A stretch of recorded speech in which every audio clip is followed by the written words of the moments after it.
Welcome to gradient. So നമ്മുടെ പരീക്ഷയൊക്കെ വരാറായി. അപ്പോൾ ഇനി എന്താണ്? റിവിഷനാണ് ആവശ്യം.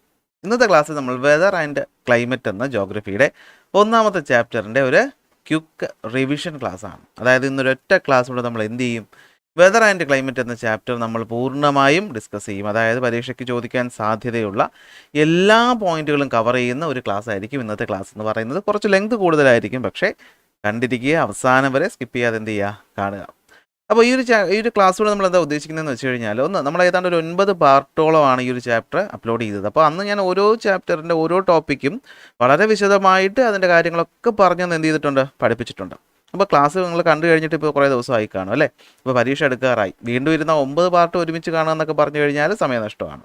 അപ്പോൾ നിങ്ങൾക്ക് ആ ടൈമൊക്കെ ഒന്ന് ലാഭിച്ചെടുക്കാൻ വേണ്ടിയിട്ട് ഒറ്റ ക്ലാസ് കൊണ്ട് എന്ത് ചെയ്യുവാണ്, നമ്മൾ ഈ ഒരു ചാപ്റ്റർ കംപ്ലീറ്റ് ചെയ്യുകയാണ്. അന്ന് ആ ക്ലാസ് കണ്ട് പഠിച്ച് നിങ്ങളെല്ലാവർക്കും ഈ ഒരു ക്ലാസ് കൂടെ കാണുമ്പോഴത്തേക്കും ആ പഴയ ഓർമ്മകളൊക്കെ കിട്ടി അങ്ങ് സെറ്റാവും. ഇത് കഴിഞ്ഞിട്ട് ഞാൻ 1 മാർക്ക് ചോദ്യങ്ങളുടെ ഒരു PDF കൂടെ എന്ത് ചെയ്യാം, നമ്മുടെ ചാനലിൽ അപ്ലോഡ് ചെയ്തേക്കാം. അപ്പോൾ ആ മാർക്ക് ചോദ്യങ്ങൾ, അത്യാവശ്യം നിറച്ച് ചോദ്യങ്ങൾ ഞാൻ എന്ത് ചെയ്തിട്ടുണ്ട്, അവിടെ ആഡ് ചെയ്തിട്ടുണ്ട്. ചോദ്യങ്ങളുടെ എണ്ണം കണ്ട് പേടിക്കേണ്ട, എല്ലാ ടോപ്പിക്കിൽ നിന്നും ചോദ്യങ്ങൾ വരുത്താൻ വേണ്ടിയിട്ടാണ് എണ്ണം കൂട്ടിയത്. അപ്പോൾ ആ എണ്ണം ജസ്റ്റ് ഒന്ന് വായിച്ചു നോക്കുക, അപ്പോഴും നിങ്ങൾക്ക് എന്താവും, അതും ഒരു സെക്കൻഡ് റൗണ്ട് റിവിഷൻ പോലെ നിങ്ങൾക്ക് ഫീൽ ചെയ്യും.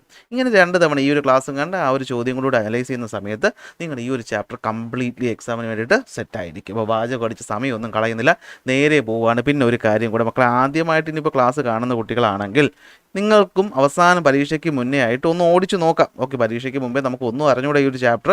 ഇതിന് ഇനിയിപ്പോൾ 8-9 പാർട്ടും മണിക്കൂറുകളൊന്നും കളയാനില്ലെങ്കിലും നിങ്ങൾക്കും എന്ത് ചെയ്ത് കാണാം. ഞാൻ മാക്സിമം എന്ത് ചെയ്യാം, പോയിന്റുകൾ ഒന്ന് നിങ്ങൾക്ക് വേണ്ടിയിട്ട് എക്സ്പ്ലെയിൻ ചെയ്യാനും കൂടെ ശ്രമിക്കാം. ഓക്കെ, ഇപ്പോൾ തുടങ്ങാമല്ലോ. ആദ്യമായിട്ട് കാണുന്ന ചാനലാണെങ്കിൽ, അല്ലെങ്കിൽ ആദ്യമായിട്ടാണ് നിങ്ങൾ നമ്മുടെ ചാനൽ കാണുന്നതെങ്കിൽ എന്ത് ചെയ്യുക, ചാനലൊന്ന് സബ്സ്ക്രൈബ് ചെയ്യുക. തുടങ്ങാമല്ലോ. വെതർ ആൻഡ് ക്ലൈമറ്റ് ആണ് നമ്മുടെ ചാപ്റ്ററിൻ്റെ പേരെന്ന് പറയുന്നത്. അവിടെ നമ്മൾ പഠിച്ച ഒന്നാമത്തെ പോയിന്റ് എന്ന് പറഞ്ഞു കഴിഞ്ഞാൽ, ഒരു സ്ഥലത്തെ കാലാവസ്ഥയെ സ്വാധീനിക്കുന്ന ഫാക്ടേഴ്സ്, എലമെൻറ്റ്സ് ഓഫ് വെതർ എന്നാണ് നമ്മളതിന് പറയുന്നത്. എലമെൻറ്റ്സ് ഓഫ് വെതർ ഏതൊക്കെയാണ്? എലമെൻറ്റ്സ് ഓഫ് വെതർ എന്ന് പറയുന്നത് എത്ര എണ്ണം ഉണ്ട്? 4 എണ്ണം ഉണ്ട്. Temperature, pressure, wind, humidity. ഏതൊക്കെയാണ്? ടെമ്പറേച്ചർ, പ്രഷർ, വിൻഡ്, ഹ്യൂമിഡിറ്റിയാണ് നമ്മൾ എലമെൻറ്റ്സ് ഓഫ് വെതർ എന്ന് വിളിക്കുന്നത്. എന്ന് വെച്ചാൽ ഒരു സ്ഥലത്തെ കാലാവസ്ഥ എന്ന് പറയുമ്പോൾ നമ്മൾ അവിടുത്തെ ചൂട് അല്ലെങ്കിൽ അവിടുത്തെ താപനില, അവിടുത്തെ അറ്റ്മോസ്ഫിയറിക് പ്രഷർ, അത് കാരണം ഉണ്ടാകുന്ന വിൻഡ്, പിന്നെ ഈർപ്പത്തിൻ്റെ അളവ്, അതാണ് മഴയെ കൺട്രോൾ ചെയ്യുന്നത്. ഈ 4 കാര്യങ്ങളാണ് നമ്മൾ എലമെൻറ്റ്സ് ഓഫ് വെതർ എന്ന് പറയുന്നത്. ഇതൊക്കെയാണ് ടെമ്പറേച്ചർ നമ്മൾ പഠിച്ചു, പ്രഷർ പഠിച്ചു, വിൻഡ് പഠിച്ചു, ഹ്യൂമിഡിറ്റി പഠിച്ചു. ചാപ്റ്റർ പഠിച്ച കുട്ടിക്ക് വളരെ നിസ്സാരമായിട്ടുള്ള കാര്യമാണ്. രണ്ടാമത് പഠിച്ച പോയിന്റ് എന്തായിരുന്നു? എന്താ ഈ വെതറും ക്ലൈമറ്റ് തമ്മിലുള്ള വ്യത്യാസം എന്ന് പറഞ്ഞു കഴിഞ്ഞാൽ വളരെ സിമ്പിളാണ് അല്ലേ? ഒരു ഷോർട്ടർ പീരീഡ് ഓഫ് ടൈമിൽ മാത്രമാണ് നമ്മൾ കൺസിഡർ ചെയ്യുന്നതെങ്കിൽ അതിനെ വെതർ എന്നും, ഒരു ലോങ്ങർ പീരീഡ് ഓഫ് ടൈം, അതായത് ഏതാണ്ട് ഒരു 35 to 40 വർഷം വരെ ഒരു ലാർജർ ഏരിയയിലുമാണ് കൺസിഡർ ചെയ്യുന്നതെങ്കിൽ നമ്മൾ അതിനെ എന്ത് വിളിക്കും? ക്ലൈമറ്റ് എന്ന് വിളിക്കും. ഒരു ദിവസത്തെ കാര്യത്തെ വെതർ എന്നും, ഒരു സ്ഥലത്തെ പ്രദേശത്തിൻ്റെ നമ്മളൊരു ആവറേജ് പറയുമ്പോൾ അതിനെ ക്ലൈമറ്റ് എന്നും പറയും. മൂന്നാറിൽ തണുത്ത ക്ലൈമറ്റ്, രാജസ്ഥാനിൽ ചൂടുള്ള ക്ലൈമറ്റ് വെതർ എന്ന് നമ്മൾ പറയത്തില്ല. വെതർ അപ്ഡേറ്റ് പറയുന്ന ഒരു ദിവസത്തെ കാര്യമാണ്, വാർത്തയിൽ പറയാറുണ്ട്. അടുത്ത് അതിൽ നമ്മൾ ആദ്യം പഠിക്കാൻ പോകുന്ന ആരെ പറ്റിയിട്ടാണ്? അറ്റ്മോസ്ഫിയറിക് ടെമ്പറേച്ചറിനെ പറ്റിയിട്ടാണ് അല്ലേ? ഭൂമിയിൽ ടെമ്പറേച്ചർ ഉണ്ടാകുന്നതിൻ്റെ സോഴ്സ് ആരാണ്? അത് നമ്മുടെ സൂര്യനാണ്. അപ്പോൾ ഭൂമിയിൽ ടെമ്പറേച്ചർ അല്ലെങ്കിൽ താപം അല്ലെങ്കിൽ ഹീറ്റിൻ്റെ സോഴ്സ് എന്ന് പറയുന്ന ആരാണ്? സൂര്യനാണ്. സൂര്യൻ എങ്ങനെയാണ് ചൂടുണ്ടാക്കുന്നത്? ന്യൂക്ലിയർ ഫ്യൂഷനിലൂടെയാണ്. എങ്ങനെയാണ്?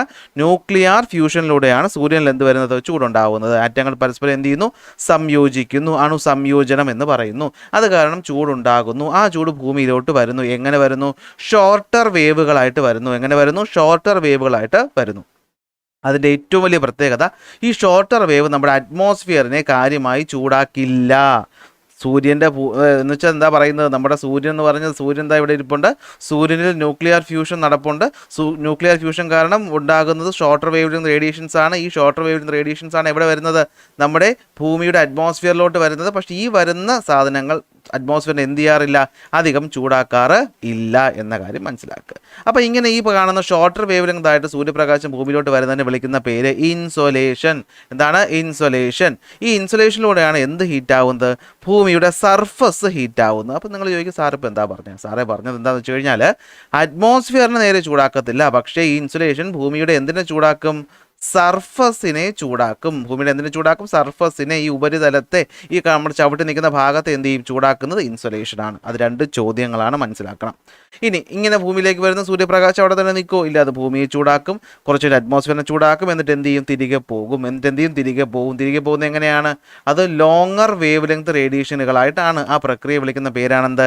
Terrestrial radiation. എന്താണ്? ടെറസ്ട്രിയൽ റേഡിയേഷൻ എന്ന് വെച്ചാൽ റേഡിയേഷൻ ഓഫ് എനർജി. ഇങ്ങോട്ട് വരുന്ന എനർജി തിരിച്ച് എന്ത് ചെയ്യുന്നു, പുറത്തേക്ക് പോകുന്നു. റേഡിയേഷൻ ഓഫ് എനർജി എന്ത് ഫോമിൽ, ലോങ്ങർ വേവ് ലെങ്തിൻ്റെ ഫോമിൽ. പ്രശ്നം ആ പോകുന്ന വേവ്സ് നമ്മുടെ അറ്റ്മോസ്ഫിയറിനെ എന്ത് ചെയ്യും, ഹീറ്റ് ചെയ്യും. അപ്പോൾ ഇങ്ങോട്ട് വരുന്നത് ഹീറ്റ് ചെയ്യത്തില്ല, അങ്ങോട്ട് പോകുന്നതാണ് ഹീറ്റ് ചെയ്യുന്നത്.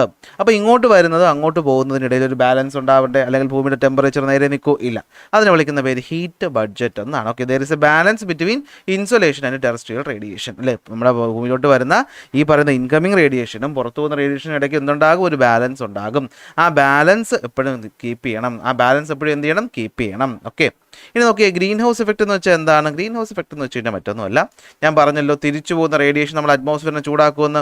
ആ ഒരു പ്രോസസ്സ് തന്നെയാണ് എന്തെന്ന് പറയുന്നത്, ഗ്രീൻ ഹൗസ് ഇഫക്റ്റ് എന്ന് പറയുന്നത്. അതായത് നമ്മുടെ അറ്റ്മോസ്ഫിയറിൽ കാണുന്ന കാർബൺ ഡൈ ഓക്സൈഡ് പോലെയുള്ള വാതകങ്ങൾ ഹീറ്റിന് നേരെ പുറത്തോട്ട് ഡയറക്റ്റായിട്ട് പോകാൻ അനുവദിക്കാതെ സർഫസിൽ തന്നെ അല്ലെങ്കിൽ അറ്റ്മോസ്ഫിയറിൽ തന്നെ തട്ടി നിർത്തുന്നു. അങ്ങനെ നമ്മുടെ ടെമ്പറേച്ചർ കൂടുന്നു. അതിനെയാണ് നമ്മൾ എന്ത് വിളിക്കുന്നത്, ഗ്രീൻ ഹൗസ് എഫക്റ്റ് എന്ന് വിളിക്കുന്നത്. ഇത് ദോഷകരമായി മാറാറുണ്ട് മനുഷ്യൻ്റെ ഇടപെടൽ കാരണം. ഇനി അറ്റ്മോസ്ഫിയർ ചൂടാവണ്ടേ, നമ്മൾ ഇങ്ങോട്ട് വരുന്ന ഇൻസുലേഷൻ അത് നേരെ അറ്റ്മോസ്ഫിയറിനെ ചൂടാക്കില്ല, പക്ഷേ ഔട്ട് ഗോയിങ് റേഡിയേഷൻ ചൂടാക്കും. അതിന് ഗ്രീൻ ഹൗസ് ഇഫക്റ്റ് എന്നും പറഞ്ഞു. പിന്നെ എങ്ങനെ ഈ അറ്റ്മോസ്ഫിയർ ചൂടാവുന്നത്? അറ്റ്മോസ്ഫിയറിൽ ഹീറ്റ് ട്രാൻസ്ഫർ ചെയ്യുന്നത് 4 രീതികളിലൂടെയാണ്. ഏതൊക്കെയാണ്? Conduction, convection, advection, radiation. Conduction, convection, advection, radiation. എന്താണ് അപ്പോൾ കണ്ടക്ഷൻ എന്ന് പറഞ്ഞു കഴിഞ്ഞാൽ, സർഫസ് ചൂടായി കഴിയുമ്പോഴത്തേക്കും സർഫസിന് തൊട്ട് മുകളിൽ നമ്മുടെ ഭൂമിയുടെ സർഫസുമായി ടച്ചായിരിക്കുന്ന മോളിക്യൂൾസിലോട്ട് ഹീറ്റ് ട്രാൻസ്ഫർ ആകുന്നു. അതിനെ വിളിക്കുന്ന പേര് conduction. Lower part of the atmosphere directly contact ചെയ്തിരിക്കുന്നത് ചൂടാകുന്നു.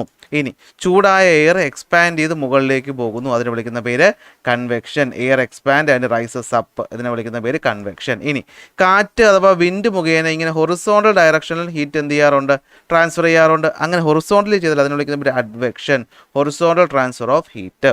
എന്നാൽ തിരിച്ച് ഈ പറയുന്ന ലോങ്ങർ വേവിൽ നിന്ന് റേഡിയേഷൻ ആയിട്ട് പോകുമല്ലോ, ആ പ്രക്രിയയെ മൊത്തത്തിൽ വിളിക്കുന്ന പേര് റേഡിയേഷൻ. ഭൂമിയിൽ നിന്നായതുകൊണ്ട് അതിന് ടെറസ്ട്രിയൽ റേഡിയേഷൻ എന്ന് പറയും എന്നുള്ളത് രണ്ടും ശരി തന്നെയാണ്. Emission of energy in the form of longer wave length after the earth surface get heated. ഭൂമി ചൂടായി കഴിഞ്ഞതിന് ശേഷം ഭൂമി ഉച്ചയ്ക്ക് അല്ലെങ്കിൽ ഉച്ച കഴിഞ്ഞ് സൂര്യൻ അസ്തമിച്ചതിന് ശേഷം തിരിച്ച് റേഡിയേഷനെ പുറത്തേക്ക് വിടുന്നു. അതിന് വിളിക്കുന്ന പേരാണ് റേഡിയേഷൻ. ഭൂമി വിടുന്നത് കൊണ്ട് നമ്മൾ ടെറസ്ട്രിയൽ റേഡിയേഷൻ എന്നും പറയും. സെറ്റാണ്, ഓക്കെയാണ്, അടിപൊളിയാണ്. റിപ്പീറ്റ് ചെയ്യേണ്ട ആവശ്യമില്ലല്ലോ. നെക്സ്റ്റ്, ഭൂമിയിലോട്ട് ചൂട് വന്നു, അളക്കണ്ടേ? എങ്ങനെ അളക്കും? ഭൂമിയിൽ വരുന്ന ചൂട് നമ്മൾ അളക്കാൻ ഉപയോഗിക്കുന്ന ഉപകരണത്തിൻ്റെ പേരാണ് മാക്സിമം മിനിമം തെർമോമീറ്റർ. പറഞ്ഞേ, ഭൂമിയിൽ വരുന്ന ചൂടിൻ്റെ അളവ് അളക്കാൻ നമ്മൾ ഉപയോഗിക്കുന്ന ഉപകരണത്തിൻ്റെ പേരാണ് മാക്സിമം മിനിമം തെർമോമീറ്റർ. എന്ന് വെച്ചാൽ അത് ഭൂമിയുടെ മാക്സിമം ടെമ്പറേച്ചറും തരും, മിനിമം ടെമ്പറേച്ചറും തരും. അപ്പോൾ എന്താണ് നമ്മുടെ ഭൂമിയുടെ മിനിമം ടെമ്പറേച്ചർ? സൂര്യൻ ഉദിക്കുന്നതിന് തൊട്ട് മുമ്പ് നമ്മൾ എടുക്കുന്ന ടെമ്പറേച്ചറിനെ മിനിമം ടെമ്പറേച്ചർ എന്ന് വിളിക്കും. സൂര്യൻ ഉദിക്കുന്നതിനും തൊട്ട് മുൻപ് ഒരു 6 മണിക്ക് 6:30 ഇടയ്ക്ക് എടുക്കുന്ന ടെമ്പറേച്ചർ ആയിരിക്കും എന്തെന്ന് പറയുന്നത്, മിനിമം ടെമ്പറേച്ചർ എന്ന് പറയുന്നത്. എന്നാൽ ഉച്ചയ്ക്ക് 2 മണിക്ക് നമ്മൾ എടുക്കുന്ന ടെമ്പറേച്ചറിനെയാണ് നമ്മൾ എന്ത് വിളിക്കുന്നത്, മാക്സിമം ടെമ്പറേച്ചർ എന്ന് പറയുന്നത്. സൂര്യപ്രകാശം ഭൂമിയിലോട്ട് സൂര്യൻ ഉദിച്ചു, രാവിലെ ചൂട് വന്ന ചൂട് നമ്മുടെ സർഫസിനെയൊക്കെ ചൂടാക്കി ഏതാണ്ട് സെറ്റാകുന്ന സമയം ഉച്ചയ്ക്ക് 2 മണി, വിളിക്കുന്ന പേര് മാക്സിമം ടെമ്പറേച്ചർ. അപ്പോൾ നോക്കണം, ഒരു ദിവസത്തെ മാക്സിമം ടെമ്പറേച്ചർ മിനിമം ടെമ്പറേച്ചർ തമ്മിലുള്ള വ്യത്യാസത്തെ വിളിക്കുന്ന പേര് ഡയഗണൽ റേഞ്ച് എന്ന് വിളിക്കും. എന്ത് വിളിക്കും? ഡയഗണൽ റേഞ്ച് എന്ന് വിളിക്കും. ഓക്കെ, എന്തെന്ന് വിളിക്കും? ഡയഗണൽ റേഞ്ച് എന്ന് വിളിക്കും. അങ്ങനെയാണെങ്കിൽ മാക്സിമം ടെമ്പറേച്ചറിൻ്റെയും മിനിമം ടെമ്പറേച്ചറിൻ്റെയും ആവറേജിനെ എന്ത് വിളിക്കും? ഡെയിലി മീൻ ടെമ്പറേച്ചർ എന്ന് വിളിക്കും. മീൻ എന്ന് വെച്ച് കഴിഞ്ഞാൽ അതിൻ്റെ അർത്ഥം ആവറേജ് എന്നാണ്. സോ അതിനെന്ത് വിളിക്കും? ഡെയിലി മീൻ ടെമ്പറേച്ചർ എന്നും വിളിക്കും. സെറ്റാണ്. ഭൂമിയിലേക്ക് ചൂട് വരുന്നു, സൂര്യൻ ഉദിക്കുന്നതിന് തൊട്ട് മുൻപ് മിനിമം ടെമ്പറേച്ചർ, 2 മണിയാകുമ്പോഴത്തേക്കും മാക്സിമം ടെമ്പറേച്ചർ. മാക്സിമത്തിൽ നിന്ന് മിനിമം കുറച്ചാൽ കിട്ടുന്നത് ഡയഗണൽ റേഞ്ച് ടെമ്പറേച്ചർ. എന്നാൽ മാക്സിമം മിനിമത്തിൻ്റെ ആവറേജ് മീൻ എടുത്താൽ കിട്ടുന്നത് daily mean temperature. Maximum plus minimum by 2. അങ്ങനെ നമ്മൾ ഭൂമിയുടെ ടെമ്പറേച്ചർ കണ്ടുപിടിച്ചു, ഓരോ സ്ഥലത്തെയും ടെമ്പറേച്ചർ കണ്ടുപിടിച്ചു. അപ്പോൾ അങ്ങനെ കണ്ടുപിടിച്ച ടെമ്പറേച്ചറുകൾ നമ്മളൊരു മാപ്പിൽ വരച്ചിട്ട് ആ പോയിന്റുകളെ ചേർത്ത് ഒരു സ്മൂത്ത് ലൈൻ വരച്ചാൽ നമുക്ക് കിട്ടുന്നതാണ് ഐസോതേമുകൾ. എന്തുവാണ്? ഐസോതേമുകൾ എന്ന് വെച്ചാൽ നമ്മളൊരു മാപ്പിൽ ഇങ്ങനെ മാപ്പിൽ നമ്മൾ ഓരോ സ്ഥലത്തെയും ടെമ്പറേച്ചർ എന്ത് ചെയ്തു? മാർക്ക് ചെയ്തു. അങ്ങനെ ഓരോ സ്ഥലത്തെയും ടെമ്പറേച്ചർ നമ്മൾ മാർക്ക് ചെയ്തിട്ട് ആ ടെമ്പറേച്ചറുള്ള സ്ഥലങ്ങൾ ചേർത്ത് നമ്മൾ ലൈൻ വരച്ചാൽ കിട്ടുന്നതാണ് എന്ത്? ഐസോതേമുകൾ. 2 ചോദ്യങ്ങൾ വരും. ഒന്ന്, ഐസോതേമുകൾ എന്ന് പറയുന്നത് എന്തായിരിക്കും? ലാൻഡും സീയും ചേരുന്നിടത്ത് എന്താണ് ബെൻഡ് ചെയ്യുന്നതായി കാണുന്നു. എന്തുകൊണ്ട്? ലാൻഡും സീയും ചേരുന്നിടത്ത് ഐസോതേർമ് ബെൻഡ് ചെയ്യുന്നതായിട്ട് കാണുന്നു. എന്തുകൊണ്ട്? ലാൻഡും സീയും ചൂടാകുന്നത് വ്യത്യസ്ത അളവിലായതുകൊണ്ട്. ലാൻഡും സീയും ചൂടാകുന്നത് വ്യത്യസ്ത അളവിലായതുകൊണ്ട് അവിടെ എത്തുമ്പോഴത്തേക്കും ഐസോതേർമ് ബെൻഡ് ചെയ്യും. എന്ന് വെച്ചാൽ ഇങ്ങനെ നേരെ പൊയ്ക്കൊണ്ടിരിക്കുന്ന ഐസോതേർമ് കടലിൽ കൂടിയാണ് പൊയ്ക്കൊണ്ടിരിക്കുന്നതെന്ന് വിചാരിക്കുക. അപ്പോൾ കരയെത്തി, കര എന്ന് പറഞ്ഞാൽ ചിലപ്പോൾ കടലിനേക്കാൾ കൂടിയ ടെമ്പറേച്ചറിലായിരിക്കും. അപ്പോൾ ഈ ലൈന് നേരെ പോകാൻ പറ്റുമോ? ഇല്ലാതെ എന്ത് ഇങ്ങനെ വളഞ്ഞു പോകും. അപ്പോൾ അങ്ങനെ ഒരു വളവ് കാണും. എന്തുകൊണ്ട്? ലാൻഡും സീയും ചൂടാകുന്നത് വ്യത്യസ്ത അളവിലായതുകൊണ്ട്. അടുത്ത് നമ്മുടെ നോർത്തേൺ ഹെമീസ്ഫിയറും സദേൺ ഹെമീസ്ഫിയറും നോക്കുന്ന സമയത്ത് സദേൺ ഹെമീസ്ഫിയർ, അതായത് ഇപ്പോൾ നമ്മുടെ ഭൂമി ഒരു വട്ടത്തിലാണെങ്കിൽ ഈ പറയുന്ന ഇക്വേറ്ററിനെ ഡിവൈഡ് ചെയ്യുമ്പോൾ ഈ മുകളിലത്തെ ഭാഗം നോർത്തേൺ ഹെമീസ്ഫിയർ, താഴത്തെ ഭാഗം സദേൺ ഹെമീസ്ഫിയർ. സദേൺ ഹെമീസ്ഫിയറിൽ ഐസോതേർമുകൾ കമ്പാരിറ്റീവ്ലി പാരലും നോർത്തേൺ ഹെമീസ്ഫിയറിൽ വളഞ്ഞു തിരിഞ്ഞു ഇരിക്കുന്നു. എന്തുകൊണ്ട്? വേറൊന്നും കൊണ്ടല്ല, സദേൺ ഹെമീസ്ഫിയറിൽ കടലാണ് കൂടുതൽ. കടലാണ് കൂടുതൽ എന്ന് പറയുമ്പോൾ ലാൻഡില്ല. അപ്പോൾ പിന്നെ വളയേണ്ട ആവശ്യമുണ്ടോ? ഇല്ല. സെറ്റാണ്. ഓക്കെ അല്ലേ? അപ്പോൾ ഇതുവരെ പറഞ്ഞ കാര്യത്തിനകത്ത് എന്തെങ്കിലും സംശയമുണ്ടോ? ഉണ്ടാവേണ്ട കാര്യമില്ലല്ലോ. അപ്പോൾ സംശയമൊന്നുമില്ലെങ്കിൽ സംശയമൊന്നുമില്ല സാറേ ഓക്കെ ആണെന്നൊന്ന് കമൻറ്റ് ചെയ്തേ. നമുക്ക് എന്ത് ചെയ്യാം? അടുത്ത ടോപ്പിക്കിലോട്ട് പോകാമല്ലോ. ഒരു സ്ഥലത്തെ ടെമ്പറേച്ചറിനെ ഇൻഫ്ലുവൻസ് ചെയ്യുന്ന ഘടകങ്ങൾ അല്ലെങ്കിൽ ഫാക്ടറുകൾ ഏതൊക്കെയാണ്? ഏതൊക്കെ ഫാക്ടറുകളാണുള്ളത്? ഒന്ന്, ആ സ്ഥലത്തെ ലാറ്റിറ്റ്യൂഡ്, അവിടുത്തെ ഓൾട്ടിറ്റ്യൂഡ് അഥവാ ഉയരം, അവിടെ ഉള്ള ലാൻഡ് ആണോ സീ ആണോ അവിടെ ഉള്ളത്, ഈ പറയുന്ന സ്ഥലം സീയിൽ നിന്ന് എത്ര ദൂരെയാണ്, അവിടെ ഓഷ്യൻ കറണ്ടിൻ്റെ ഇൻഫ്ലുവൻസ് ഉണ്ടോ, അവിടുത്തെ റിലീഫ് എങ്ങനെയാണ് എന്നീ ഘടകങ്ങൾ ഒരു സ്ഥലത്തെ ടെമ്പറേച്ചറിനെ അഫക്റ്റ് ചെയ്യും. എന്ന് വെച്ചാൽ ഒരു സ്ഥലമെന്ന് പറയുന്നത് ഇക്വേറ്ററിൻ്റെ അടുത്താണെങ്കിൽ അവിടെ ടെമ്പറേച്ചർ കൂടുതലായിരിക്കും. എന്നാൽ പോളുകളിനടുത്തേക്ക് പോകുമ്പോൾ ടെമ്പറേച്ചർ കുറയുന്നതായി കാണാൻ പറ്റും. കാരണം ഇക്വേറ്ററിൻ്റെ ഭാഗത്താണ് സൂര്യപ്രകാശം നേരെ വന്ന് വീഴുന്നത്. അപ്പോൾ ഇതാണല്ലോ ഇക്വേറ്റർ എന്ന് പറയുന്നത്. അപ്പോൾ ഇക്വേറ്ററിൻ്റെ ഭാഗത്ത് സൂര്യപ്രകാശം നേരെ വന്ന് വീഴുന്നത് കൊണ്ട് ഇവിടുത്തെ ടെമ്പറേച്ചർ കൂടുതലായിരിക്കും. ഈ കാണുന്നതാണല്ലോ നോർത്ത് പോള്, ഈ കാണുന്നതാണല്ലോ സൗത്ത് പോള്. അപ്പോൾ പോളുകളിലേക്ക് പോകും തോറും ടെമ്പറേച്ചർ കുറവ് ആയിരിക്കും. സെറ്റ്. ഉയരം എന്ന് പറയുന്നത് അറിയാമല്ലോ. ഉയരം കൂടുന്തോറും മൂന്നാർ തണുപ്പുള്ള സ്ഥലമാണ്. അപ്പോൾ ഉയരം കൂടുന്തോറും ടെമ്പറേച്ചർ കുറയുന്നു. Temperature decrease with increase in altitude. ഓരോ 6.4 ഡിഗ്രി സെൽഷ്യസ്, ഓരോ കിലോമീറ്റർ ഉയരം കൂടുന്തോറും 6.4 ഡിഗ്രി വെച്ച് ടെമ്പറേച്ചർ കുറയും. അതിന് നോർമൽ ലാപ്സ് റേറ്റ് എന്നാണ് പറയാറ്. എന്താണ്? നമ്മുടെ ഈ പറയുന്ന ഉയരം എന്ന് പറയുന്ന ഓരോ കിലോമീറ്റർ മുകളിലോട്ട് പോകുന്തോറും 6.4 ഡിഗ്രി വെച്ച് ടെമ്പറേച്ചർ കുറഞ്ഞു പോകുന്നതായിട്ട് നമുക്ക് തോന്നും. അതിനെ വിളിക്കുന്ന പേരാണ് നോർമൽ ലാപ്സ് റേറ്റ് എന്ന് പറയുന്നത്. ഇനി ലാൻഡ് സീയുടെ ഇൻഫ്ലുവൻസ് എന്താ? ഒരു സ്ഥലം എന്ന് പറയുന്ന ലാൻഡ് ആണെങ്കിൽ അത് പെട്ടെന്ന് ചൂടാകും, പെട്ടെന്ന് തണുക്കും. ലാൻഡ് ആണെങ്കിൽ പെട്ടെന്ന് ചൂടാകും, പെട്ടെന്ന് തണുക്കും. പക്ഷെ കടലാണെങ്കിൽ പെട്ടെന്ന് ചൂടാകത്തുമില്ല, തണുക്കത്തുമില്ല. അപ്പോൾ ഒരു സ്ഥലം കടലിനടുത്താണെങ്കിലും അല്ലെങ്കിൽ ഈ പറയുന്ന ഒരു സ്ഥലം കരഭാഗമാണെങ്കിൽ അവിടെ പെട്ടെന്ന് ടെമ്പറേച്ചർ കൂടും. ഒരു സ്ഥലം കടലാണെങ്കിൽ അവിടെ പെട്ടെന്ന് ടെമ്പറേച്ചർ കൂടത്തില്ല, പക്ഷേ കൂടിയ ടെമ്പറേച്ചർ എന്ത് ചെയ്യത്തില്ല, പെട്ടെന്ന് കുറയത്തുമില്ല. അതുകൊണ്ടാണ് ലാൻഡ് ബ്രീസും സീ ബ്രീസും ഉണ്ടാകുന്നത്. പിന്നെ ഡിസ്റ്റൻസ് ഫ്രം ദ സീ. ഒരു സ്ഥലം എന്ന് പറയുന്ന കടലിനടുത്താണെങ്കിൽ ഞാൻ ഇപ്പോൾ പറഞ്ഞ ആ ലാൻഡ് ബ്രീസും സീ ബ്രീസും ഉണ്ടാവുമല്ലോ, അത് കാരണം അവിടെ എപ്പോഴും കാറ്റ് വീശും. അപ്പോൾ ഒന്നുകിൽ കടലിൽ നിന്ന് കരയിലോട്ട് അല്ലെങ്കിൽ കരയിൽ നിന്ന് കടലിലോട്ട് എപ്പോഴും കാറ്റ് വീശും. അപ്പോൾ ഒരു സ്ഥലം കടലിൻ്റെ അടുത്താണെങ്കിൽ അവിടെ എപ്പോഴും കാറ്റ് വീശും. എപ്പോഴും കാറ്റ് വീശുന്ന കാരണം അവിടെ ഒരിക്കലും കൂടുതൽ ചൂടോ കൂടുതൽ തണുപ്പോ ഉണ്ടാവാൻ പോകുന്നില്ല. കാരണം എപ്പോഴും കാറ്റടിക്കുകയല്ലേ. നമുക്ക് ചൂടെടുക്കുമ്പോഴും നമ്മൾ ഫാൻ ഇടും അല്ലേ, നമ്മൾ തണുപ്പുമ്പോഴും നമ്മൾ ഫാൻ ഇടാറുണ്ട്. കാരണം എന്താ? സൗണ്ട് കേൾക്കാൻ ഇഷ്ടമായതുകൊണ്ട് അല്ലേ. ഇവിടെ അങ്ങനെയല്ല. നമ്മൾ ഈ പറയുന്ന കാറ്റ് എപ്പോഴും അവിടെ നിന്ന് ഇങ്ങോട്ട് മൂവ് ചെയ്തുകൊണ്ടിരിക്കും. രാവിലെ കടലിൽ നിന്ന് എന്ത് ചെയ്യും? കരയിലോട്ട് പോകും. തിരിച്ച് രാത്രി കരയിൽ നിന്ന് കടലിലോട്ടും പോകും. അപ്പോൾ ഒരു സ്ഥലത്ത് ഒരു അധിക ടെമ്പറേച്ചർ, ഒരു ബുദ്ധിമുട്ടുണ്ടാകുന്ന ടെമ്പറേച്ചർ ഉണ്ടാവത്തില്ല. അതാണ് അതിൻ്റെ പോയിന്റ്. അതായത് ഡിസ്റ്റൻസ് ഫ്രം ദ സീ എന്ന് വെച്ച് കഴിഞ്ഞാൽ wind blowing from the land to sea and vice versa. അവിടുന്ന് അങ്ങോട്ടും ഇവിടുന്ന് ഇങ്ങോട്ടും വീശുന്ന കാരണം ടെമ്പറേച്ചർ എന്ന് പറയുന്നത് അവിടെ എപ്പോഴും മോഡറേറ്റ് ആയിരിക്കും. എന്തായിരിക്കും? മോഡറേറ്റ് ആയിരിക്കും. അതുകൊണ്ടാണ് കടൽ തീരങ്ങളിൽ എപ്പോഴും മോഡറേറ്റ് ടെമ്പറേച്ചറും കരയാൽ ചുറ്റപ്പെട്ട സ്ഥലങ്ങളിൽ ഹൈ ടെമ്പറേച്ചറും ആവുന്നത്. അതിൻ്റെ ഒരു ചോദ്യം നമ്മുടെ ടെക്സ്റ്റ് ബുക്കിലുണ്ട്. അത് 2 സ്ഥലം തന്നിട്ട് കടലിനടുത്തുള്ള സ്ഥലവും കരയ്ക്ക് നടുക്കിയിരിക്കുന്ന സ്ഥലവും ഇവിടെ എവിടെയായിരിക്കും ടെമ്പറേച്ചർ കൂടുതലെന്ന് ചോദിച്ചാൽ കരയിലായിരിക്കും. കാരണം കടൽ തീരത്ത് എപ്പോഴും മോഡറേറ്റ് ആയിരിക്കും. അതുകൊണ്ടാണ് എല്ലാവർക്കും ബീച്ചിൽ പോകാൻ ഇഷ്ടമായിട്ടുള്ളത്. മറ്റൊന്ന് ഓഷ്യൻ കറണ്ട്. കടലിലെ വെള്ളം എന്ത് ചെയ്യുന്നു? ടെമ്പറേച്ചർ ഡെൻസിറ്റി ഡിഫറൻസുകൾ കാരണം ഒരു കടലിൽ നിന്ന് ഒഴുകി മറ്റൊരു കടലിലോട്ട് പോകും. 2 ടൈപ്പ് എന്താണ്? ഓഷ്യൻ കറണ്ടാണ് ഉള്ളത് അല്ലേ. എന്താണ്? കോൾഡ് കറണ്ടും ഉണ്ട്, അതുപോലെ തന്നെ എന്തുണ്ട്? വാം കറണ്ടും ഉണ്ട്. ഇത്രയേ ഉള്ളൂ. തണുത്ത വെള്ളം ഒരിടത്ത് പോയാൽ അവിടുത്തെ ടെമ്പറേച്ചർ കുറയും. ചൂടുള്ള വെള്ളം ഒരു സ്ഥലത്ത് പോയാൽ അവിടുത്തെ ടെമ്പറേച്ചർ എന്ത് ചെയ്യും? കൂടും. അപ്പോൾ കോൾഡ് കറണ്ട് ഒരു സ്ഥലത്തെ ടെമ്പറേച്ചറിനെ കുറയ്ക്കും, വാം കറണ്ട് ഒരു സ്ഥലത്തെ ടെമ്പറേച്ചറിനെ കൂട്ടും. അത്രയേ ഉള്ളൂ. അപ്പോൾ തന്നിരിക്കുന്ന കറണ്ട് ഏതെന്ന് നോക്കുക. അത് വാം കറണ്ട് ആണെങ്കിൽ അത് ഏത് കോണ്ടിനെൻറ്റിൽ പോകുന്നു അവിടുത്തെ ടെമ്പറേച്ചറിനെ അത് കൂട്ടും.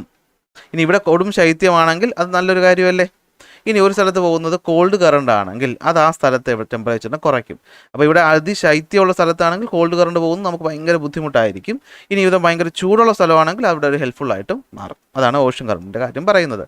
Temperature along the coastal region rises or lowered by warm current and cold current. Warm current temperature rise ചെയ്യും, കോൾഡ് കറണ്ട് ടെമ്പറേച്ചറിനെ ലോവർ ചെയ്യും. ഇനി ഒരു സ്ഥലത്ത് റിലീഫിൻ്റെ കാര്യമാണ് അല്ലേ. സൂര്യപ്രകാശം നേരിട്ട് വീഴുന്ന രീതിക്കാണെങ്കിൽ ഇതൊരു മൗണ്ടൻ റേഞ്ച് ആണെന്ന് വിചാരിക്കുക. അപ്പോൾ നമുക്ക് ഇവിടെ നോക്കിയാൽ കാണാൻ പറ്റും ഈ സ്ഥലത്തേക്ക് സൂര്യപ്രകാശം നേരിട്ട് വന്ന് വീഴും. അപ്പോൾ ഇവിടെ ടെമ്പറേച്ചർ കൂടുതലായിരിക്കും. പക്ഷേ ഈ ഒരു സ്ഥലം എന്ന് വെച്ചാൽ ഈ പറയുന്ന നിഴൽ പ്രദേശമാണ്. അതുകൊണ്ട് ഇവിടെ ടെമ്പറേച്ചർ എന്ന് പറയുന്നത് എപ്പോഴും എന്തായിരിക്കും, കുറവായിരിക്കും. അതാണ് ഇവിടെ ഉദ്ദേശിക്കുന്നത്. Okay, mountain slope facing the sun experience high temperature and opposite slope experience low temperature. തീർന്നു. ഒറ്റ സെക്കൻഡ്. നമ്മൾ എത്ര മിനിറ്റ് ആയി കാണും, ഒരു 10 മിനിറ്റ് അല്ലേ ആവത്തുള്ളൂ. നമ്മൾ ആ ടെമ്പറേച്ചർ ടോപ്പിക്ക് തീർന്നു. നേരെ നമ്മൾ പ്രഷറിലോട്ട് പോവുകയാണ്. മക്കളെ പറയടാ, എന്താണ് അറ്റ്മോസ്ഫിയറിക് പ്രഷർ എന്ന് വെച്ച് കഴിഞ്ഞാൽ നമ്മുടെ ഭൂമിയെ സർഫസിനെ കവർ ചെയ്തുകൊണ്ട് എന്തുണ്ട്, ഒരു അറ്റ്മോസ്ഫിയർ ഉണ്ട്. അപ്പോൾ ഈ അറ്റ്മോസ്ഫിയർ കയറി നമ്മുടെ ഭൂമിയുടെ സർഫസിലോട്ട് ഒരു വെയിറ്റ് കൊടുക്കും, കാരണം ഗ്രാവിറ്റി പിടിച്ച് വലിക്കുന്നതുകൊണ്ട് അല്ലേ. ആ വെയിറ്റിനാണ് നമ്മൾ എന്ത് വിളിക്കുന്നത്, അറ്റ്മോസ്ഫിയറിക് പ്രഷർ എന്ന് വിളിക്കുന്നത്. അപ്പോൾ പറഞ്ഞേ, എന്താ atmospheric pressure? The weight exerted by the atmospheric air over the earth surface. Earth സർഫസിലേക്ക് അറ്റ്മോസ്ഫിയർ കൊടുക്കുന്ന വെയിറ്റ് ആണ് എന്ത്, പ്രഷർ എന്ന് പറയുന്നത്. അളക്കണം. എന്ത് വെച്ച് അളക്കും? ബാരോമീറ്റർ ഉപയോഗിച്ചാണ് നമ്മളത് മെഷർ ചെയ്യുന്നത്. എന്തുപയോഗിച്ചിട്ടാണ്? ബാരോമീറ്റർ. കുറച്ചുകൂടി സ്പെസിഫിക് ആയിട്ട് പറഞ്ഞാൽ മെർക്കുറി ബാരോമീറ്റർ. അപ്പോൾ ബാരോമീറ്റർ 76 സെൻറ്റിമീറ്റർ എന്ന് കാണിച്ചു കഴിഞ്ഞാൽ അതിൻ്റെ അർത്ഥം എന്തായിരിക്കും? അവിടുത്തെ അറ്റ്മോസ്ഫിയറിക് പ്രഷർ എന്ന് പറയുന്നത് നോർമലി എത്രയായിരിക്കും? 1013.2 മില്ലി ബാർ ആയിരിക്കും, അല്ലെങ്കിൽ ഹെക്ടോ പാസ്കൽ. അപ്പോൾ ചോദിക്കുക, അറ്റ്മോസ്ഫിയറിക് പ്രഷർ അളക്കുന്ന യൂണിറ്റ് ഏതാ? അത് മില്ലി ബാറിൽ. ബാറിൻ്റെ ചെറുത് മില്ലി ബാർ, അല്ലെങ്കിൽ പാസ്കലിൻ്റെ ചെറുത് ഹെക്ടോ പാസ്കൽ. ഓക്കെ, പാസ്കലിൻ്റെ ചെറുതല്ല, വലുതല്ലേ? ഓക്കെ, ഇതാണ് ഹെക്ടോ പാസ്കൽ. അപ്പോൾ ഒന്നുകൂടി പറഞ്ഞ്, അറ്റ്മോസ്ഫിയറിക് പ്രഷർ അളക്കുന്ന ഉപകരണം ബാരോമീറ്റർ. കുറച്ചുകൂടി സ്പെസിഫൈ ചെയ്ത് പറഞ്ഞാൽ മെർക്കുറി ബാരോമീറ്റർ. മെർക്കുറി ബാരോമീറ്ററിൽ യൂണിറ്റ് എന്താണ്? മില്ലി ബാർ അല്ലെങ്കിൽ ഹെക്ടോ പാസ്കൽ. മില്ലി ബാർ അല്ലെങ്കിൽ ഹെക്ടോ പാസ്കൽ. അപ്പോൾ മില്ലി ബാറിൽ പ്രഷർ കാണിക്കുമ്പോൾ നോർമൽ അറ്റ്മോസ്ഫിയറിക് പ്രഷർ എത്ര? 1013.2, അതായത് 1013.2 മില്ലി ബാർ. അതെങ്ങനെ അറിയും? നമ്മൾ ആ പറയുന്ന ഗേജിനകത്ത് മെർക്കുറി എന്ന് പറയുന്നത് 76 സെൻറ്റിമീറ്റർ പോയിട്ടായിരിക്കും നിൽക്കുന്നത്. മനസ്സിലായി? ഇനി പ്രഷർ എല്ലായിടത്തും ഒരുപോലെയാണോ? അല്ല. അപ്പോൾ പ്രഷറിനെ എന്തൊക്കെ ഡിപ്പെൻഡ് ചെയ്യുമെന്ന് ചോദിച്ചാൽ നിങ്ങൾ എന്തൊക്കെ പറയും? സാറേ, ടെമ്പറേച്ചറിന് പ്രഷർ ഡിപ്പെൻഡ് ചെയ്യും, ഓൾട്ടിറ്റ്യൂഡ് ഡിപ്പെൻഡ് ചെയ്യും, ഹ്യൂമിഡിറ്റിയും ഡിപ്പെൻഡ് ചെയ്യും. ഇത് മൂന്നും കൂടിയ പ്രഷർ കുറയും. ഒറ്റ വാക്കി തീർത്ത്. ഇത് മൂന്നും കൂടിയ പ്രഷർ എന്ത് ചെയ്യും? കുറയും. ടെമ്പറേച്ചർ കൂടുമ്പോൾ എന്ത് പറ്റും? എയർ ഉണ്ടല്ലോ, എയർ എന്ത് ചെയ്യും? എക്സ്പാൻഡ് ചെയ്ത് മുകളിലോട്ട് പോകും. എയർ എന്ത് ചെയ്യും? എക്സ്പാൻഡ് ചെയ്ത് മുകളിലോട്ട് പോകും. അപ്പോൾ ആ സ്ഥലത്തെ പ്രഷർ കുറയും. അപ്പോൾ അതാ പറയുന്നത്, air expand on getting heated, so low pressure region ഉണ്ടാവും. ഇനി മോളിൽ പോയിട്ട് ചൂടായ കാറ്റ് എന്ത് ചെയ്യും? തണുത്ത് താഴോട്ട് വരുമല്ലോ. അപ്പോഴത്തേക്ക് അവിടെ എന്താവും? ഹൈ പ്രഷർ ആവും. അപ്പോൾ തണുത്ത കാറ്റ് ഹൈ പ്രഷർ ഉണ്ടാക്കും. അപ്പോൾ എന്ത് പറ്റും? ഗ്രാജുവലി കൂൾ ചെയ്യും, കോൺട്രാക്ട് ചെയ്യും, താഴോട്ട് സബ്സിഡൈസ് ചെയ്യും. അപ്പോൾ അവിടെ എന്തുണ്ടാകും? ഹൈ പ്രഷർ ഉണ്ടാകും. നമ്മൾ പ്ലാനറ്ററി വിൻഡ് പഠിച്ചപ്പോൾ അത് പറഞ്ഞു അല്ലേ. പിന്നെ പഠിച്ചെന്താണ്? ഓൾട്ടിറ്റ്യൂഡാണ്, ഉയരം. ഉയരം കൂടുന്തോറും പ്രഷർ കുറയും. ഉയരം കൂടുന്തോറും പ്രഷർ കുറയും. അതുകൊണ്ടാണ് മൂക്ക് നിന്ന് ചോര വരുന്നതും ചെവി അടയുന്നതും. ഓരോ 10 മീറ്റർ ഉയരം കൂടുന്തോറും 1 മില്ലി ബാർ വെച്ചിട്ടാണ് പ്രഷർ എന്ത് ചെയ്യുന്നത്? കുറയുന്നത്. മറ്റൊന്ന് ഹ്യൂമിഡിറ്റി. അറ്റ്മോസ്ഫിയറിലെ വാട്ടർ വേപ്പറിൻ്റെ അളവാണ് ഹ്യൂമിഡിറ്റി. വാട്ടർ വേപ്പറിൻ്റെ അളവ് കൂടിയാൽ ഹ്യൂമിഡിറ്റി കൂടിയെന്ന് അർത്ഥം. പക്ഷേ അപ്പോൾ എന്ത് പറ്റും? പ്രഷർ കുറയും. കാരണം വാട്ടർ വേപ്പറിന് എയറിനേക്കാളും വെയിറ്റ് കുറവാണ്. അപ്പോൾ വാട്ടർ വേപ്പർ അല്ല, ഇവിടെ അറ്റ്മോസ്ഫിയറിൽ നല്ല രീതിയിലുള്ള എയർ ഇരിക്കുകയായിരുന്നു. അപ്പോൾ ഈ എയറിനെ തള്ളിക്കളഞ്ഞിട്ട് അവിടത്തേക്ക് ആര് വരികയാണ്? അവിടത്തേക്ക് വാട്ടർ വേപ്പർ വന്നു കഴിഞ്ഞാൽ വാട്ടർ വേപ്പറിന് വെയിറ്റ് കുറവാണ്. അതായത് നമ്മൾ ചാക്കിനകത്ത് 1 കിലോ എന്തായിരുന്നു? ഇരുമ്പായിരുന്നു ഇരുന്നത്. ആ ഇരുമ്പിനെ മാറ്റിയിട്ട് നമ്മൾ 1 കിലോ പഞ്ഞി കൊണ്ട് വെച്ചാൽ താഴോട്ടുള്ള വെയിറ്റ് കുറയല്ലേ ചെയ്യുക. അതേ ലോജിക്ക് നമ്മുടെ ഹ്യൂമിഡിറ്റി കൂടുമ്പോൾ വാട്ടർ വേപ്പർ കൂടുന്നു. വാട്ടർ വേപ്പർ കൂടുമ്പോൾ എയറിനേക്കാളും വെയിറ്റ് കുറവ്, സോ അവിടുത്തെ പ്രഷറും കുറവ്. അങ്ങനെ നമ്മൾ പ്രഷർ കണ്ടുപിടിച്ചല്ലോ. എന്ത് വെച്ചാൽ കണ്ടുപിടിച്ചത്? ബാരോമീറ്റർ വെച്ച്. അങ്ങനെ ബാരോമീറ്റർ വെച്ച് നമ്മളൊരു സ്ഥലത്തെ പ്രഷർ കണ്ടുപിടിച്ചിട്ട് ആ വരുന്ന പ്രഷറുകളുള്ള പോയിന്റുകളൊക്കെ എടുത്തിട്ട് അവിടെ ചേർത്ത് ഒരു സ്മൂത്ത് ലൈൻ വരച്ചാൽ അതിനെ വിളിക്കുന്ന പേരാണെന്ത്? ഐസോ ബാർ. എന്താണ് ഐസോ ബാർ? എന്താണ് isobar? Smooth curve lines drawn on the map to connect places having equal atmospheric pressure. Equal atmospheric പ്രഷറുള്ള സ്ഥലങ്ങളെ ചേർത്ത് വരയ്ക്കുന്ന സ്മൂത്ത് ലൈനിനെ വിളിക്കുന്ന പേരാണെന്ത്? ഐസോ ബാർ. അങ്ങനെ നമ്മൾ ഭൂമി എടുത്തിട്ട് ആ ഭൂമിയിൽ മൊത്തമായിട്ട് ഐസോബാർ വരച്ചപ്പോൾ നമ്മൾ കണ്ടു കുറേ സ്ഥലത്തൊക്കെ ഏതാണ്ട് ഒരേ പ്രഷറാണ്. ആ സ്ഥലങ്ങളെയാണ് നമ്മൾ എന്ത് വിളിച്ചത്? ഗ്ലോബൽ പ്രഷർ ബെൽറ്റുകളെന്ന് വിളിച്ചത്. ഗ്ലോബൽ പ്രഷർ ബെൽറ്റുകളെന്ന് വിളിച്ചത്. എന്താണ്? നമ്മൾ ഭൂമി എടുത്തു, ഭൂമിയിൽ മൊത്തത്തിൽ നമ്മൾ ഐസോബാർ കണ്ടുപിടിച്ചപ്പോൾ ചില ലാറ്റിറ്റ്യൂഡുകളിലെ ഐസോബാർ എന്ന് പറയുന്ന ഏതാണ്ട് ഒരുപോലെ ഇരുന്നു. അതിന് വിളിക്കുന്ന പേരാണ് എന്താണ്? നമ്മുടെ പ്രഷർ ബെൽറ്റ് എന്ന് പറയുന്നത്. അപ്പോൾ ഒരു കാര്യം ഞാൻ പറഞ്ഞോട്ടെ, നമ്മൾ ടെമ്പറേച്ചർ പറഞ്ഞപ്പോൾ ഞാൻ പറഞ്ഞല്ലോ ഐസോതേർംസ് ഉണ്ട്. ഇതുണ്ട് ഐസോതേർംസ് ഉണ്ട്. അപ്പോൾ ഈ ഐസോതേംസ് നമ്മൾ ഇതുപോലെ എടുത്ത് വരച്ചപ്പോൾ നമ്മളൊരു പെക്യുലാരിറ്റി കണ്ടു. അങ്ങനെയാണ് നമ്മൾ നമ്മുടെ ഭൂമിയെ torrid zone, temperate zone, frigid zone എന്നിങ്ങനെ 3 ടെമ്പറേച്ചർ സോണുകളായിട്ട് ഡിവൈഡ് ചെയ്തിട്ടുണ്ട്. ഞാൻ അത് പോയിന്റ് ഇവിടെ ഉൾപ്പെടുത്താതെന്ന് വെച്ചാൽ അവിടെ നിന്ന് ചോദ്യം വരുമെന്ന് എനിക്ക് അങ്ങനെ തോന്നുന്നില്ല, അതുകൊണ്ട് ഞാനത് ഉൾപ്പെടുത്തിയില്ല. എങ്കിലും ഒന്ന് ഓർത്ത് വെച്ചോ, നമ്മൾ ഐസോതേംസ് വരയ്ക്കുമ്പോൾ നമ്മുടെ ഭൂമിയിൽ ഈ ഐസോതേംസ് നോക്കുമ്പോൾ ഇക്വേറ്ററിൻ്റെ ഭാഗത്ത് ഏതാണ്ട് ഒരേ ടെമ്പറേച്ചർ ആയിരിക്കും. നമ്മളതിനെ എന്ത് വിളിക്കും? ടോറിഡ് സോൺ എന്ന് വിളിക്കും. ടോറിഡ് സോൺ കുറച്ചുകൂടി മുകളിലായിട്ട് ഒരു 60ൻ്റെ ഭാഗത്ത് എന്താണ് കുറച്ചുകൂടി കുറയും, അപ്പോൾ ടെമ്പറേറ്റ് സോൺ എന്നും. ഏറ്റവും മുകളിലുള്ള നമ്മൾ എന്ത് വിളിക്കും? ഫ്രിജിഡ് സോൺ എന്ന് വിളിക്കും, അല്ലെങ്കിൽ പോളാർ ഭാഗം എന്നും വിളിക്കും. അതുകൂടി ഒന്ന് ആഡ് ചെയ്തു കേട്ടോ, നോക്കുമ്പോൾ വിട്ടുകൊണ്ട. ശരി, പ്രഷർ ബെൽറ്റ് എത്ര എണ്ണം ഉണ്ടടാ? പ്രഷർ ബെൽറ്റ് 4 എണ്ണമാണ് സാറേ ഉള്ളത്. ഇക്വേറ്ററിൻ്റെ ഭാഗത്തുള്ളത് ഇക്വറ്റോറിയൽ ലോ പ്രഷർ ബെൽറ്റ്, ആ 30 ഡിഗ്രിയുടെ ഭാഗത്തുള്ളത് sub tropical high pressure belt, 60ൻ്റെ ഭാഗത്തുള്ളത് sub polar low pressure belt, 90ൻ്റെ ഭാഗത്തുള്ളത് പോളാർ ഹൈ പ്രഷർ ബെൽറ്റ്. അപ്പോൾ എന്താ ഇക്വറ്റോറിയൽ ലോ പ്രഷർ ബെൽറ്റ് എന്ന് വെച്ചാൽ ഇക്വേറ്ററിൽ സൂര്യപ്രകാശം നേരിട്ട് വന്ന് വീഴും, അപ്പോൾ ടെമ്പറേച്ചർ കൂടും. ടെമ്പറേച്ചർ കൂടിയ പ്രഷർ കുറയും, സോ ലോ പ്രഷർ ബെൽറ്റ്. അപ്പോൾ ഇവിടുത്തെ നമ്മൾ ഡോൾഡ്രം എന്നും വിളിക്കും. ഇത് വിളിക്കും ഡോൾഡ്രം, നോ വിൻഡുള്ള ഏരിയ എന്നാണ് എൻ്റെ അർത്ഥം. അപ്പോൾ എന്താണ് ഡോൾഡ്രം എന്ന് വെച്ചാൽ? നോ വിൻഡ് ഏരിയ, അവിടെ കാറ്റൊന്നും ഉണ്ടാകത്തില്ല. കാരണം ഈ കാറ്റ് മൊത്തം എങ്ങനെയാണ് പോകുന്നതെന്നറിയാമോ? കാറ്റ് മൊത്തം ഇങ്ങനെ എയർ ഇങ്ങനെ മുകളിലോട്ട് ഉയർന്നുകൊണ്ടിരിക്കുക. ഇത് ഭൂമി ചരിഞ്ഞിരിക്കുന്നതാണ്, ഓക്കെ, മുകളിലോട്ട് ഉയരുക. അപ്പോൾ ഇവിടെ എന്താണ്? കാറ്റുണ്ടോ? ഹൊറിസോണ്ടലി ഇങ്ങനെ വന്നാലല്ലേ കാറ്റെന്ന് പറയാൻ പറ്റുള്ളൂ. അപ്പോൾ കാറ്റില്ല, അതുകൊണ്ട് തന്നെ ഡോൾഡ്രം എന്ന് വിളിക്കും. 0 ഡിഗ്രിയുടെ ഭാഗത്ത് സൂര്യപ്രകാശം ഏറ്റവും കൂടുതൽ വീഴുന്നത് ഇവിടെ, സോ ടെമ്പറേച്ചർ കൂടും, എയർ മുകളിലോട്ട് ഉയരും, അതുകൊണ്ട് അവിടെ ലോ പ്രഷർ. അങ്ങനെയാണെങ്കിൽ 30 ഡിഗ്രിയുടെ ഭാഗത്ത് എത്തുമ്പോഴത്തേക്കും ഈ മുകളിലോട്ട് പോയ എയർ തണുത്ത് താഴേക്ക് വരും, മുകളിലോട്ട് പോയ എയർ തണുത്ത് താഴേക്ക് വരും. അങ്ങനെ താഴേക്ക് വരുമ്പോൾ അതാണ് hot air ascending from the equator എന്ത് പറ്റും? കൂൾസ്, അല്ലെ, അത് തണുത്തിട്ട് എന്ത് ചെയ്യും? സബ്സിഡൈസ് ചെയ്യും, താഴോട്ട് വരിക ഇവിടെ 30 ഡിഗ്രിയുടെ ഭാഗത്ത്. അപ്പോൾ അതിനെന്ത് വിളിച്ചു? സബ് ട്രോപ്പിക്കൽ, താഴോട്ട് വരുന്നത് കൊണ്ട് ഹൈ പ്രഷർ ബെൽറ്റ്. അപ്പോൾ sub tropical high pressure belt. പിന്നെ വരുന്നതാണ് 60 ഡിഗ്രിയുടെ ഭാഗത്ത് polar low pressure, sub polar low pressure belt. എന്തുകൊണ്ടാണ്? ഭൂമി റൊട്ടേറ്റ് ചെയ്യുന്ന കാരണം ഇവിടെയുള്ള എയർ എന്ത് ചെയ്യും? പുറത്തോട്ട് എടുത്ത് എറിയപ്പെടും. ഓക്കെ, ഭൂമി കറങ്ങുന്ന കാരണം ഇവിടുന്ന് എയർ എന്ത് ചെയ്യും? പുറത്തോട്ട് എടുത്ത് എറിയപ്പെടും. മാത്രമല്ല 2 വശത്തു നിന്നും വരുന്ന കാറ്റുകളും കൂടിച്ചേർന്ന് മുകളിലോട്ട് പോകും. ആ 2 കാരണങ്ങൾ കൊണ്ട് അവിടെ ലോ പ്രഷറാണ്. ഇക്വേറ്റർ എന്ന് വെച്ച് കഴിഞ്ഞാൽ ചൂട്, അങ്ങനെയാണെങ്കിൽ പോളാർ എന്ന് വെച്ചാൽ തണുപ്പ്, തണുത്തുറഞ്ഞ ഐസായിട്ടാണ് കിടക്കുന്നത്. ടെമ്പറേച്ചർ കുറവാണ്, ടെമ്പറേച്ചർ കുറഞ്ഞാൽ പ്രഷർ കൂടും. സോ അവിടെ എന്ത് പറ്റും? കോൺട്രാക്ഷനും എയർ തണുത്തുറഞ്ഞ് നിൽക്കുന്നതും കാരണം അവിടെ എന്താവും? ലോ പ്രഷറാവും. അങ്ങനെ 4 പ്രഷർ ബെൽറ്റുകൾ: equatorial low, sub tropical high, sub polar low, polar high. Okay ആണല്ലോ. ഇനി സൂര്യൻ്റെ അപ്പാരൻറ്റ് മൂവ്മെൻറ്റ് കാരണം ഇപ്പോൾ പറഞ്ഞല്ലോ ഈ degree 90 degree, 60 degree, 30 degree, 0 degree ഒക്കെ ഒരു 5-10 ഡിഗ്രി അങ്ങോട്ടും ഇങ്ങോട്ടും ഒക്കെ മാറും എന്നുകൂടെ ഓർത്ത് വയ്ക്കുക. അപ്പോൾ apparent movement of the sun കാരണം ഗ്ലോബൽ പ്രഷർ ബെൽറ്റിൽ എന്ത് സംഭവിക്കൂടാ? ഷിഫ്റ്റ് സംഭവിക്കും. അത് കാരണമാണ് നമുക്ക് മൺസൂൺ വിൻഡൊക്കെ ഉണ്ടാകുന്നത്. പിന്നെ പഠിക്കാം. ഇനി പ്രഷർ വ്യത്യാസം കാരണം ഭൂമിയിൽ ഉണ്ടാകുന്ന പ്രധാന കാര്യം എന്താണ്? പ്രഷർ വ്യത്യാസം കാരണമാണ് ഭൂമിയിൽ എന്തുണ്ടാകുന്നത്? വിൻഡ് ഉണ്ടാകുന്നതും അതുപോലെ തന്നെ എയർ കറണ്ട് ഉണ്ടാകുന്നതും. എന്താണ് എയർ കറണ്ട്? അപ്പോൾ എന്താ എയർ കറണ്ട് എന്ന് വെച്ചാൽ ഈ കാറ്റുണ്ടല്ലോ അതിങ്ങനെ മുകളിലോട്ട് പോകുമെന്ന് ഞാൻ പറഞ്ഞില്ലേ, തൊട്ട് മുമ്പത്തെ ഫിഗറിലൊക്കെ ഞാൻ പറഞ്ഞില്ലേ, ഇതാ ഇങ്ങനെ മുകളിലോട്ട് പോകും എയർ, മുകളിലോട്ട് പോകും എയർ, മുകളിലോട്ട് പോകുമെന്ന്. അപ്പോൾ ഇങ്ങനെ വെർട്ടിക്കലായിട്ട് എയർ മുകളിലോട്ടോ അല്ലെങ്കിൽ മുകളിൽ നിന്ന് താഴോട്ടോ വന്നാൽ അതിനെയാണ് നമ്മൾ എയർ കറണ്ട് എന്ന് വിളിക്കുന്നത്. Vertical movement of the air, അതാണ് എയർ കറണ്ട്. നമുക്കധികം പഠിക്കേണ്ട. അപ്പോൾ എയർ കറണ്ട് എന്ന് വെച്ചാൽ എന്താണ്? Vertical movement of the air. അപ്പോൾ എയർ കറണ്ട് എന്ന് വെച്ചാൽ എന്താണ്? Vertical movement of the air. നമുക്ക് ആരെ മതി? വിൻഡ് മതി. എന്താ വിൻഡ് എന്ന് വെച്ച് കഴിഞ്ഞാൽ തിരശ്ചീന ചലനം എന്നാണ് മലയാളത്തിൽ പറയുന്നത്. ഇങ്ങനെ മൂവ് ചെയ്യും, ഇങ്ങനെ മൂവ് ചെയ്യും. നമുക്കും കാറ്റ് അങ്ങനെയല്ലേ കിട്ടുന്നത്, അല്ലേ? നമ്മളെ നേരെ അല്ലെങ്കിൽ നമ്മുടെ പുറകിൽ നിന്നല്ലേ അല്ലെങ്കിൽ സൈഡിൽ നിന്നല്ലേ കാറ്റ് വരുന്നത്. അപ്പോൾ ഈ ഹൊറിസോണ്ടൽ മൂവ്മെൻറ്റിനാണ് നമ്മൾ എന്ത് വിളിക്കുന്നത്? വിൻഡ് എന്ന് വിളിക്കുന്നത്. വിൻഡ് എപ്പോഴും പോകുന്നത് ഒരു ഹൈ പ്രഷർ സ്ഥലത്ത് നിന്നും ലോ പ്രഷർ സ്ഥലത്തോട്ടായിരിക്കും. എവിടെ നിന്നായിരിക്കും? ഒരു ഹൈ പ്രഷർ സ്ഥലത്ത് നിന്നും ഒരു ലോ പ്രഷർ സ്ഥലത്തോട്ടായിരിക്കും വിൻഡ് എപ്പോഴും മൂവ് ചെയ്യുന്നത്. അങ്ങനെ മൂവ് ചെയ്യുന്ന വിൻഡിൻ്റെ വേഗത അളക്കുന്ന ഉപകരണത്തിൻ്റെ പേര് അനിമോമീറ്റർ. വേഗത അളക്കുന്ന ഉപകരണത്തിൻ്റെ പേര് അനിമോമീറ്റർ. ദിശ അളക്കുന്ന ഉപകരണത്തിൻ്റെ പേര് വിൻഡ് വെയിൻ. വേഗത അളക്കുന്ന ഉപകരണത്തിൻ്റെ പേര് അനിമോമീറ്റർ, ദിശ അളക്കുന്ന ഉപകരണത്തിൻ്റെ പേര് വിൻഡ് വെയിന്. അങ്ങനെ പോകുന്ന എല്ലായിടത്തും കാറ്റിന് ഒരേ വേഗതയാണോ? അല്ല. ഒരേ ദിശയാണോ? അല്ല. അപ്പോൾ കാറ്റിൻ്റെ ദിശയെയും വേഗതയെയും സ്വാധീനിക്കുന്ന കുറച്ച് ഘടകങ്ങളുണ്ട്, ഫാക്ടേഴ്സ് ഉണ്ട്. ആരൊക്കെയാണ് ആ ഫാക്ടേഴ്സ് എന്ന് നോക്കിയാൽ അതിൽ ആദ്യം വരുന്നതാണ് നമ്മുടെ വില്ലനായിട്ടുള്ള കോറിയോളിസ് ഫോഴ്സ്. പിന്നെ വരുന്നത് പ്രഷർ ഗ്രേഡിയൻറ്റ് ഫോഴ്സ്. പിന്നെ വരുന്നത് ഫ്രിക്ഷണൽ ഫോഴ്സ്. അതിൽ ഫ്രിക്ഷൻ പഠിക്കുക എളുപ്പം. കോറിയോളിസ് ആണ് വില്ലൻ. എന്താ കോറിയോളിസ് ഫോഴ്സ് പറയുന്നത്? എടാ, ഭൂമിയെ നമുക്ക് എത്രയായിട്ട് ഡിവൈഡ് ചെയ്യാൻ പറ്റും? 2 ഹെമിസ്ഫിയറുകളായിട്ട് ഡിവൈഡ് ചെയ്യാനായിട്ട് പറ്റും. എത്ര ഡിവൈഡ് ചെയ്യാൻ പറ്റും? 2 ഹെമിസ്ഫിയറുകളായിട്ട് ഡിവൈഡ് ചെയ്യാൻ പറ്റും. ഓക്കെ, ഒന്ന് നോർത്തേൺ ഹെമിസ്ഫിയറും മറ്റൊന്ന് southern hemisphere. Northern hemisphere move ചെയ്യുന്ന ഒബ്ജക്റ്റുകൾ, ഫ്രീ ആയിട്ട് മൂവ് ചെയ്യുന്ന ഒബ്ജക്റ്റുകൾ അത് മൂവ് ചെയ്തതിൻ്റെ വലതുവശത്തോട്ട്, അത് മൂവ് ചെയ്യുന്നതിൻ്റെ വലതുവശത്തോട്ട് ബെൻഡ് ചെയ്യും. സദേൺ ഹെമിസ്ഫിയർ ഫ്രീ ആയിട്ട് മൂവ് ചെയ്യുന്ന ഒബ്ജക്റ്റുകൾ നേരെ മൂവ് ചെയ്യേണ്ടതിന് പകരം എന്ത് പറ്റും, അതിൻ്റെ ഇടത്തേക്ക് ബെൻഡ് ചെയ്യും.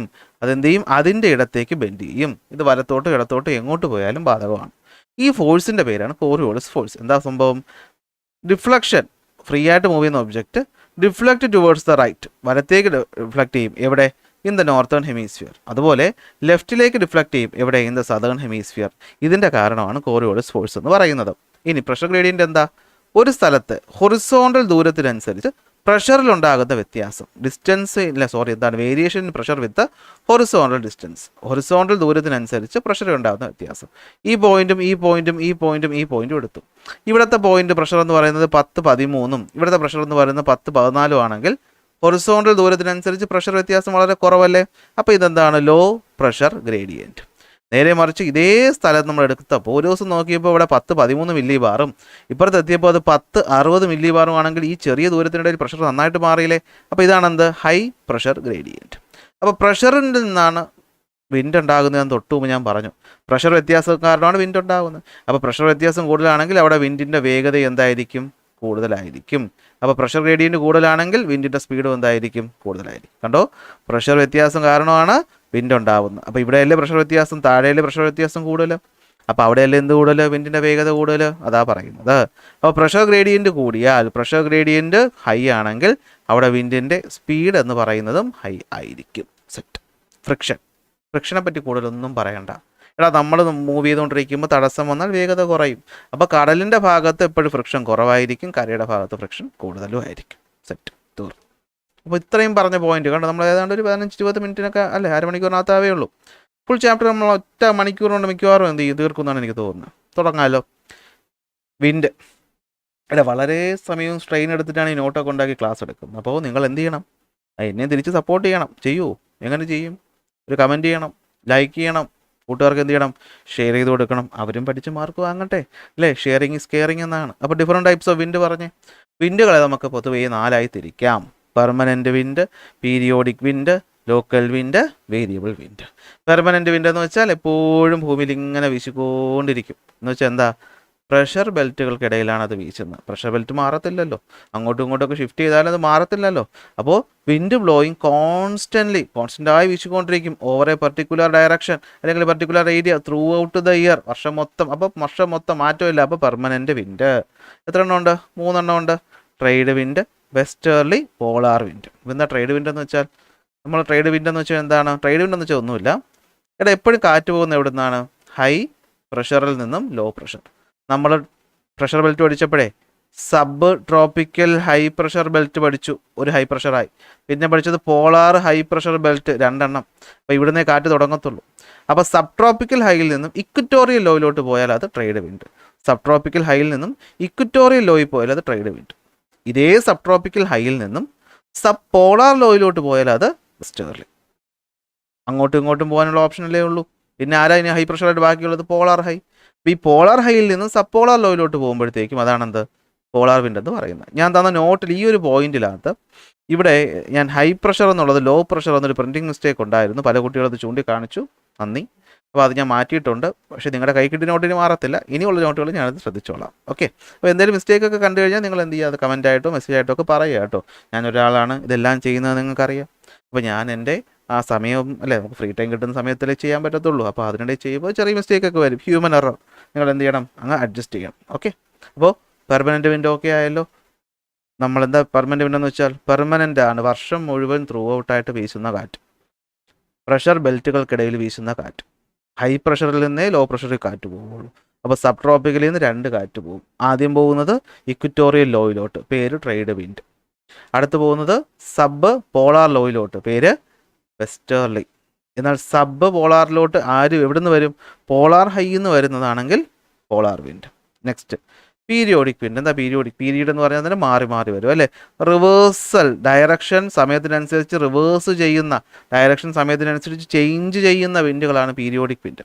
അതിൽ ആദ്യം വരുന്നതാണ് ലാൻഡ് ബ്രീസും സീ ബ്രീസും. എന്താ ലാൻഡ് ബ്രീസും സീ ബ്രീസും എന്ന് വെച്ച് കഴിഞ്ഞാൽ, ലാൻഡിൽ നിന്ന് പോകുന്നതാണോ, ഫസ്റ്റ് സൂര്യൻ ഉദിച്ചു രാവിലെ, കടലിൽ നിന്ന് കാറ്റ് എങ്ങോട്ട് പോകും, കരയിലോട്ട് പോകും. സോ പേരെന്താണ്, സീ ബ്രീസ്. സൂര്യ അസ്തമിക്കുമ്പോൾ കരയിൽ നിന്ന് കാറ്റ് തിരിച്ച് ഇങ്ങോട്ട് പോകും, കടലിലോട്ട് പോകും, പേര് ലാൻഡ് ബ്രീസ്. കാരണം ലാൻഡ് പെട്ടെന്ന് ചൂടാകും. ലാൻഡ് പെട്ടെന്ന് ചൂടാകുമ്പോൾ ഇവിടെയാണ് ആദ്യം എന്താവുന്നത്, ലോ പ്രഷർ ആവുന്നത്. അപ്പോൾ രാവിലെ എന്ത് പറ്റും, കാറ്റ് ഹൈ പ്രഷർ കടലിൽ നിന്ന് ലോ പ്രഷറിലോട്ട് വരും. രാത്രിയാവുമ്പോൾ ഞാൻ പറഞ്ഞു ചൂടാവുന്ന പെട്ടെന്നാണെങ്കിലും കരഭാവമാണ്, അവൻ എന്ത് ചെയ്യും, പെട്ടെന്ന് തണുക്കും. അപ്പോൾ പെട്ടെന്ന് തണുക്കുമ്പോൾ രാത്രി ഇവനാണ് ആദ്യം ഹൈ പ്രഷർ ആവുന്നത്. അപ്പോൾ തിരിച്ച് ഇവിടുന്ന് അങ്ങോട്ട് കാറ്റും പോകും. പിന്നെ വരുന്നു മൗണ്ടൻ ബ്രീസും വാലി ബ്രീസും. രാത്രി ഈ പറയുന്ന മൗണ്ടനിൽ നിന്ന് സ്ലോപ്പിലോട്ട് കാറ്റ് വീശും, അത് മൗണ്ടൻ ബ്രീസ്. മൗണ്ടനിൽ നിന്ന് താഴോട്ടല്ലേ വീശാൻ പറ്റുള്ളൂ, അപ്പോൾ അത് മൗണ്ടൻ ബ്രീസ്. രാത്രിയല്ലേ, മൗണ്ടൻ്റെ മുകളിൽ തണുപ്പല്ലേ. എന്നാൽ ഡേ ടൈമിൽ വാലിയിൽ നിന്ന്, താഴ്വാരത്തിൽ നിന്ന് മുകളിലോട്ട് കാറ്റ് പോകും, വാലിയിൽ നിന്ന് മുകളിലോട്ട് പോകും. വി എന്ന് എഴുതി നമ്മൾ അവസാനം മുകളിലോട്ട് ആരോ മാർക്ക് പോകുന്നു അല്ലേ, വി എന്ന് എഴുതിയിട്ട് ഇങ്ങനെയല്ലേ പോകുന്നത്, വി. അപ്പോൾ വാലി ബ്രീസ്. മൗണ്ടൻ എന്ന് പറയുമ്പോൾ എം എഴുതി താഴോട്ട്, അപ്പോൾ താഴോട്ട് വരുന്നത് മൗണ്ടൻ ബ്രീസ്, മുകളിലോട്ട് പോകുന്നത് വാലി ബ്രീസ്. എങ്ങനെയാണ് എൻ്റെ കോഡ്, അടിപൊളി കോഡ് അല്ലേ. അപ്പോൾ ഇത്തരം മനോഹരമായ കോഡുകൾ കിട്ടാനായിട്ട് ചാനൽ സബ്സ്ക്രൈബ് ചെയ്യുക. നെക്സ്റ്റ് വരുന്നതാണ് എന്ത്, മൺസൂൺ വിൻഡ്. ഇത്രയേ ഉള്ളൂ മൺസൂൺ വിൻഡ് എന്ന് വെച്ച് കഴിഞ്ഞാൽ ഒരു വർഷത്തിൽ 2 തവണ അത് ഡയറക്ഷൻ ചേഞ്ച് ചെയ്യും. അപ്പോൾ ആദ്യം സൗത്ത് വെസ്റ്റിൽ നിന്ന് വരും, അവൻ്റെ പേര് സൗത്ത് വെസ്റ്റ് മൺസൂൺ. ഇതാ കണ്ടു, ഇതാ ഇങ്ങനെ പോകുന്നു. ദിശ ഒക്കെ ഞാൻ ക്ലാസ്സിൽ വളരെ വ്യക്തമായി പറഞ്ഞെന്ന് പഠിപ്പിച്ചതാണ്, അതുകൊണ്ട് വീണ്ടും സമയം ഞാൻ കളയുന്നില്ല. അപ്പോൾ south west monsoon. South west monsoon എന്ന് വെച്ചാൽ എവിടെ നിന്ന് എങ്ങോട്ടാണ് വീശുന്നത്, സൗത്ത് വെസ്റ്റ് മൺസൂൺ കടലിൽ നിന്നും കരയിലോട്ട് വീശുന്നു. സോ മഴ പെയ്യിപ്പിക്കും. തിരിച്ച് മാസങ്ങൾ കുറച്ച് കഴിയുമ്പോൾ കരയിൽ നിന്ന് കാറ്റ് എന്ത് പറ്റും, കടലിലോട്ട് പോകും. കരയിൽ നിന്ന് കാറ്റ് കടലിലോട്ട് പോകും. അതിൻ്റെ പേരാണ് നോർത്ത് ഈസ്റ്റ് മൺസൂൺ. ഇതാണ് നോർത്ത് ഈസ്റ്റ് മൺസൂൺ. അപ്പോൾ മൺസൂൺ 2 മൺസൂണിൻ്റെ മൊത്തം മെക്കാനിസവും ക്ലാസ്സിൽ വിശദമായി പറഞ്ഞതാണ്. അത്രയും വിശദമായി നിങ്ങൾക്ക് പഠിക്കാൻ, നിങ്ങൾക്ക് മനസ്സിലാക്കാനാണ് ഞാൻ അത്രയും വിശദമായിട്ട് പറഞ്ഞത്. പരീക്ഷ പോയിന്റ് ഓഫ് വ്യൂവിൽ ഇത്രയെങ്കിലും ഒന്ന് നോക്കി വയ്ക്കുക. അപ്പോൾ wind blowing towards the land from the ocean ഏതാണ്, സൗത്ത് വെസ്റ്റ് മൺസൂൺ. ജൂണിൽ നമുക്ക് കിട്ടുന്ന ഇടവപ്പാതി മഴ ഇതാണ്. തിരിച്ച് wind blowing from land to sea, ലാൻഡിൽ നിന്ന് സീയിലോട്ട് വീശുന്നതാണത്. തുലാവർഷം എന്ന് നമുക്ക് ചെറുതായിട്ട് കിട്ടാറുണ്ട്, നോർത്ത് ഈസ്റ്റ് മൺസൂൺ എന്ന് പറയുന്നു. അപ്പോൾ നമുക്ക് സൗത്ത് വെസ്റ്റ് മൺസൂണിൽ കേരളത്തിൽ നല്ല മഴ കിട്ടുമ്പോൾ ഇവിടെ മഴ കിട്ടൂല, തമിഴ്നാട്ടിൽ കിട്ടൂല. എന്തുകൊണ്ടാണ്, തമിഴ്നാട് മൗണ്ടൻ്റെ അല്ലെ, ഈ വെസ്റ്റേൺ ഗട്ട്സ് മലയുടെ അപ്പുറത്താണ്.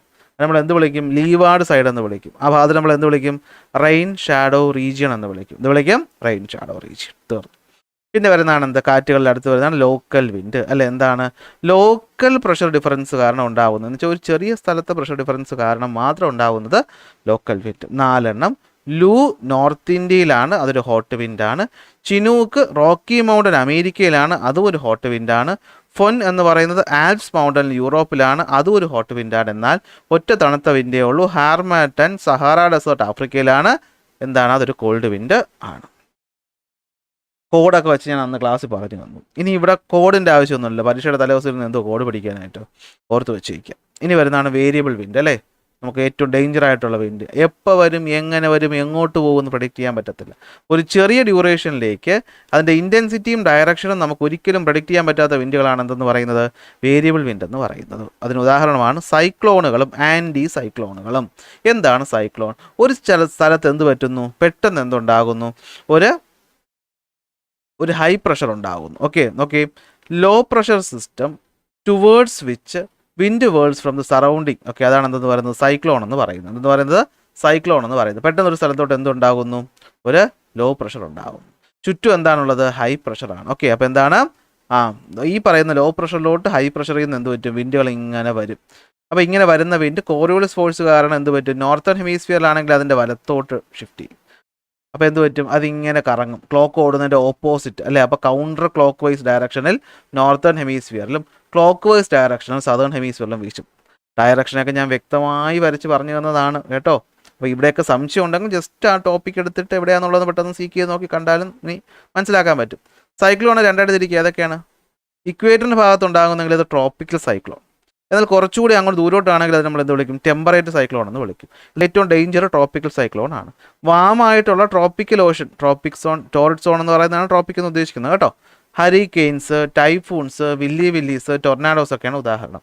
ടെമ്പറേറ്റ് സൈക്ലോൺ എന്ന് വെച്ചാൽ എന്തായിരിക്കും, ഓക്കെ ടെമ്പറേറ്റ് റീജിയനുകളിലായിരിക്കും ഇത് കാണുന്നത്. നമ്മൾ ടെമ്പറേറ്റ് ഫോറസ്റ്റും ഒക്കെ പഠിച്ചു കഴിഞ്ഞ കുട്ടികളാണ്, അതുകൊണ്ട് ഇനി വീണ്ടും വിശദീകരിക്കണ്ടല്ലോ. തിരിച്ച് ഓപ്പോസിറ്റ് ആണെങ്കിൽ ആൻറ്റി സൈക്ലോൺ എന്ന് പറയും. ഒരു സ്ഥലത്ത് ഒരു ഹൈ പ്രഷറും ചുറ്റും ലോ പ്രഷർ ആണെങ്കിൽ എന്ത് പറ്റും, കാറ്റകത്ത് നിന്ന് പുറത്തോട്ട് പോകും. ആശാൻ പാവമാണ്, വലിയ ശല്യമൊന്നുമില്ല. എന്ന് വെച്ചാൽ അധികം അങ്ങനെ പ്രശ്നക്കാരനായതൊന്നല്ല എന്തെന്ന് പറയുന്നത് ആൻറ്റി സൈക്ലോണുകൾ എന്ന് പറയുന്നത്. പുറത്തോട്ടാണ് വീശുന്നത്. ദിശ എന്ന് പറയുന്നത് സൈക്ലോണിൻ്റെ ഓപ്പോസിറ്റ്. നോർത്തേൺ ഹെമിസ്ഫിയറിൽ അത് ക്ലോക്ക് വൈസും സദേൺ ഹെമിസ്ഫിയറിൽ ആൻറ്റി ക്ലോക്ക് വൈസും ആയിരിക്കും. ഓക്കെ, അപ്പോൾ അതാലോചിച്ച് ഒരുപാട് കൺഫ്യൂഷൻ അടിക്കാൻ നിൽക്കണ്ട. പക്ഷേ ചോദ്യം വരാൻ ചാൻസ് ഉണ്ട് കേട്ടോ ഇവിടുന്ന്, അതുകൊണ്ട് വിട്ട് കളയരുത്. ശരി. നമ്മളത് പ്രഷറും കഴിഞ്ഞു. ഒന്ന് ആലോചിച്ച് നോക്കിയേ, പ്രഷറും കഴിഞ്ഞു. ഇനി ലാസ്റ്റ് വരുന്നത് എന്താണ്? ഹ്യൂമിഡിറ്റിയാണ്. എന്താ ഹ്യൂമിഡിറ്റി എന്ന് വെച്ചാൽ അറ്റ്മോസ്ഫിയറിലുള്ള വാട്ടർ വേപ്പറിൻ്റെ അളവിനെ വിളിക്കുന്ന പേര് ഹ്യൂമിഡിറ്റി. ഇൻവിസിബിൾ വാട്ടർ കണ്ടന്റ് അല്ലേ? ഈർപ്പം നമുക്ക് കാണാൻ പറ്റത്തില്ല. ഇപ്പം നല്ല മഴ സമയമാണ്, നല്ല തണുപ്പാണ്. തണുപ്പുണ്ടാകുന്നത് എന്തുകൊണ്ടാണ്? അറ്റ്മോസ്ഫിയറിൽ വാട്ടർ കണ്ടന്റ് കൂടെ ഉള്ളത് കൊണ്ടാണ്. പക്ഷേ ആ വെള്ളം നമുക്ക് കാണാൻ പറ്റുമോ? ഇല്ല. അപ്പോൾ അത് നീരാവി ആയിട്ടാണ്. നീരാവി നമുക്ക് കാണാൻ പറ്റത്തില്ലല്ലോ. വാട്ടർ വേപ്പറാണ്, പക്ഷേ അത് വേപ്പർ ഫോമിലാണ്. അതിന് ഹ്യൂമിഡിറ്റി എന്ന് വിളിക്കും. അങ്ങനെ ഇപ്പോൾ നമ്മുടെ അറ്റ്മോസ്ഫിയറിൽ എത്ര ഹ്യൂമിഡിറ്റി ഉണ്ടെന്ന് അറിയാനായിട്ട് ഞാനൊരു ഉപകരണം കൊണ്ടുവന്നു. അതിൻ്റെ പേര് ഹൈഗ്രോമീറ്റർ. അപ്പോൾ ഈ ഹൈഗ്രോമീറ്റർ അപ്പോഴത്തെ ഹ്യൂമിഡിറ്റി കാണിക്കും. ആ ഹ്യൂമിഡിറ്റിയുടെ പേരാണ് അബ്സല്യൂട്ട് ഹ്യൂമിഡിറ്റി. അപ്പോൾ കാണിക്കുന്ന ഹ്യൂമിഡിറ്റി ഹൈഗ്രോമീറ്റർ എടുത്ത് ഞാൻ നോക്കിയപ്പോൾ ഇപ്പോൾ കാണിച്ച ഹ്യൂമിഡിറ്റി. അതായത് ഒരു പർട്ടിക്കുലർ ഇൻസ്റ്റൻറ്റ് ഓഫ് ടൈമിൽ നമ്മുടെ അറ്റ്മോസ്ഫിയറിൽ എത്ര വാട്ടർ വേപ്പർ ഉണ്ട്. ഈ പറയുന്ന നിമിഷത്തിൽ നമ്മുടെ അറ്റ്മോസ്ഫിയറിൽ ഒരു യൂണിറ്റ് വോളിയം എടുത്താൽ അതിലെത്ര വാട്ടർ വേപ്പർ ഉണ്ട് എന്ന് പറയുന്നതിന് അബ്സല്യൂട്ട് ഹ്യൂമിഡിറ്റി എന്ന് വിളിക്കും. ഓക്കെ, ഒരു യൂണിറ്റ് വോളിയം ഞാൻ എടുത്താൽ ഈ വോളിയത്തിനകത്ത് ഇപ്പോൾ എത്ര വാട്ടർ വേപ്പർ ഉണ്ടെന്ന് അളവിന് വിളിക്കുന്ന പേരാണ് അബ്സല്യൂട്ട് ഹ്യൂമിഡിറ്റി. ഉപകരണത്തിൻ്റെ പേര് ഹൈഗ്രോമീറ്റർ. ഹൈഗ്രോമീറ്റർ. പക്ഷേ ഈ വെള്ളം ഫുള്ളായോ? ഫുള്ളായില്ലേ? എത്ര ശതമാനം ഉണ്ട്, എത്ര ശതമാനം കൂടെ പോവും എന്നൊക്കെ നമുക്ക് അറിയണ്ടേ? അതിനുവേണ്ടി ഉപയോഗിക്കുന്ന ടേമാണ് റിലേറ്റീവ് ഹ്യൂമിഡിറ്റി. ഇപ്പോൾ കിട്ടിയ അബ്സല്യൂട്ട് ഹ്യൂമിഡിറ്റി നമ്മൾ എന്ത് ചെയ്യും? ഡിവൈഡ് ചെയ്യും. ആരുമായിട്ട്? Total water holding capacity of the atmosphere. Atmosphere പൂരിതാവസ്ഥ അല്ലെങ്കിൽ സാച്ചുറേഷനിലെത്താൻ ഇനി കുറച്ചുകൂടി വെള്ളം വേണമല്ലോ. അതിനെ സ്പോഞ്ചിൻ്റെ എക്സാമ്പിൾ വെച്ചൊന്ന് പറഞ്ഞു തന്നല്ലേ. ഒരു സ്പോഞ്ച് നമ്മൾ കുറച്ച് വെള്ളം മുക്കുമ്പോൾ ആ വെള്ളം പിടിച്ചെടുക്കും എന്ന് പറഞ്ഞാൽ സ്പോഞ്ച് വീണ്ടും വെള്ളം കൊള്ളൂ? ചിലപ്പം കൊള്ളാതിരിക്കുക. അപ്പോൾ കൊള്ളൂല്ലേ എന്ന് അറിയണ്ടേ? അപ്പോൾ നമ്മൾ എന്ത് ചെയ്യും? ഒരു സ്പോഞ്ചിൽ എത്ര വെള്ളം കൊള്ളും എന്ന അളവെടുക്കും. അതുപോലെ അറ്റ്മോസ്ഫിയറിൽ എത്ര വെള്ളം കൊള്ളും എന്ന അളവെടുത്താൽ അതിന് പേര് ടോട്ടൽ വാട്ടർ ഹോൾഡിംഗ് കപ്പാസിറ്റി. അതിന് ആരോട് താരതമ്യം ചെയ്യാണ്? ഇപ്പോൾ എത്ര ഉണ്ട് അബ്സല്യൂട്ട് ഹ്യൂമിഡിറ്റി, അതുകൊണ്ട് താരതമ്യം ചെയ്യുകയാണ്. അപ്പോൾ അബ്സല്യൂട്ട് ഹ്യൂമിഡിറ്റിയെ ടോട്ടൽ വാട്ടർ ഹോൾഡിംഗ് കപ്പാസിറ്റി കൊണ്ട് ഡിവൈഡ് ചെയ്തിട്ട് അതിന് ശതമാനത്തിലോട്ട് മാറ്റാൻ നമ്മൾ 100 കൊണ്ട് മൾട്ടിപ്ലൈ ചെയ്യുമ്പോൾ നമുക്ക് എന്ത് കിട്ടും? റിലേറ്റീവ് ഹ്യൂമിഡിറ്റി കിട്ടും. ഇത് കണ്ടുപിടിക്കാൻ ഉപകരണമുണ്ട്. അതിൻ്റെ പേരാണ് wet and dry bulb thermometer. ഇതാണ് wet and dry bulb thermometer വെച്ച് നമുക്ക് റിലേറ്റീവ് ഹ്യൂമിഡിറ്റി കണ്ടുപിടിക്കാൻ പറ്റും. So the ratio between actual amount of water present in the atmosphere, അതാണ് absolute humidity, and total water holding capacity of the atmosphere expressed in percentage is called relative humidity. Formula important ആണ്. Absolute by TWH × 100 ആണ് പറയുന്നത്. അങ്ങനെ ഇപ്പോൾ total water holding കപ്പാസിറ്റിയിൽ absolute humidity എത്തിയെന്നിരിക്കട്ടെ, നമ്മളതിനെ എന്ത് വിളിക്കും? നമ്മളതിനെ സാച്ചുറേഷൻ ലെവൽ എന്ന് വിളിക്കും. എന്ന് വെച്ചാൽ പൂരിതാവസ്ഥ. ഇനി വെള്ളം കൊള്ളാൻ പറ്റത്തില്ല, മതി, മാക്സിമമായി എന്നെ കൊണ്ട് പറ്റുന്ന അത്രയായി. So the state at which the atmosphere is fully saturated with moisture is called, അല്ലെങ്കിൽ water vapour is called saturation level. അപ്പോൾ ഈ സാച്ചുറേഷൻ ലെവൽ എത്തുമ്പോഴത്തേക്ക് ഒരു പ്രത്യേക ടെമ്പറേച്ചർ ആവുമല്ലോ അല്ലേ? അതിനാണ് നമ്മൾ സാച്ചുറേഷൻ പോയിന്റ് എന്ന് വിളിക്കുന്നത്. ടെമ്പറേച്ചർ അറ്റ് വിച്ച് എന്താണ് it is attained is termed as, അതായത് ഏത് ടെമ്പറേച്ചർ ഇപ്പോൾ അറ്റ്മോസ്ഫിയർ ഉള്ളപ്പോഴാണോ ഈ സാച്ചുറേഷൻ എത്തിയത്, ആ ടെമ്പറേച്ചറിനെ എന്ത് വിളിക്കും? സാച്ചുറേഷൻ പോയിന്റ് എന്ന് വിളിക്കും. അങ്ങനെ സാച്ചുറേഷൻ എത്തിയാൽ എന്ത് ചെയ്യും? ഒരു ലിമിറ്റ് ഉണ്ടല്ലേ, ഒരു പരിധി കൊണ്ട് വെള്ളം പിടിച്ച് വയ്ക്കുന്നതിന്. ഇനി എന്നെ കൊണ്ട് പറ്റത്തില്ല, ഞാൻ എന്ത് ചെയ്യും? ഞാൻ വെള്ളമായിട്ട് അതിനെ മാറ്റും. വാട്ടർ വേപ്പറാണ് എൻ്റെ ഉള്ളത്, ഞാൻ എന്തായിട്ട് മാറ്റും? വെള്ളമായിട്ട് മാറ്റും. അതിനെയാണ് കണ്ടൻസേഷൻ എന്ന് പറയുന്നത്. വാട്ടർ വേപ്പർ അഥവാ നീരാവി എന്തായിട്ട് മാറുന്നു? വെള്ളത്തുള്ളി അഥവാ വാട്ടർ ഡ്രോപ്പായിട്ട് മാറുന്ന ആ ഒരു അവസ്ഥയാണ് എന്തെന്ന് പറയുന്നത്? കണ്ടൻസേഷൻ. ഭൂമിയിൽ കണ്ടൻസേഷൻ 4 രീതിയിലാണ് ഉണ്ടാകുന്നത്.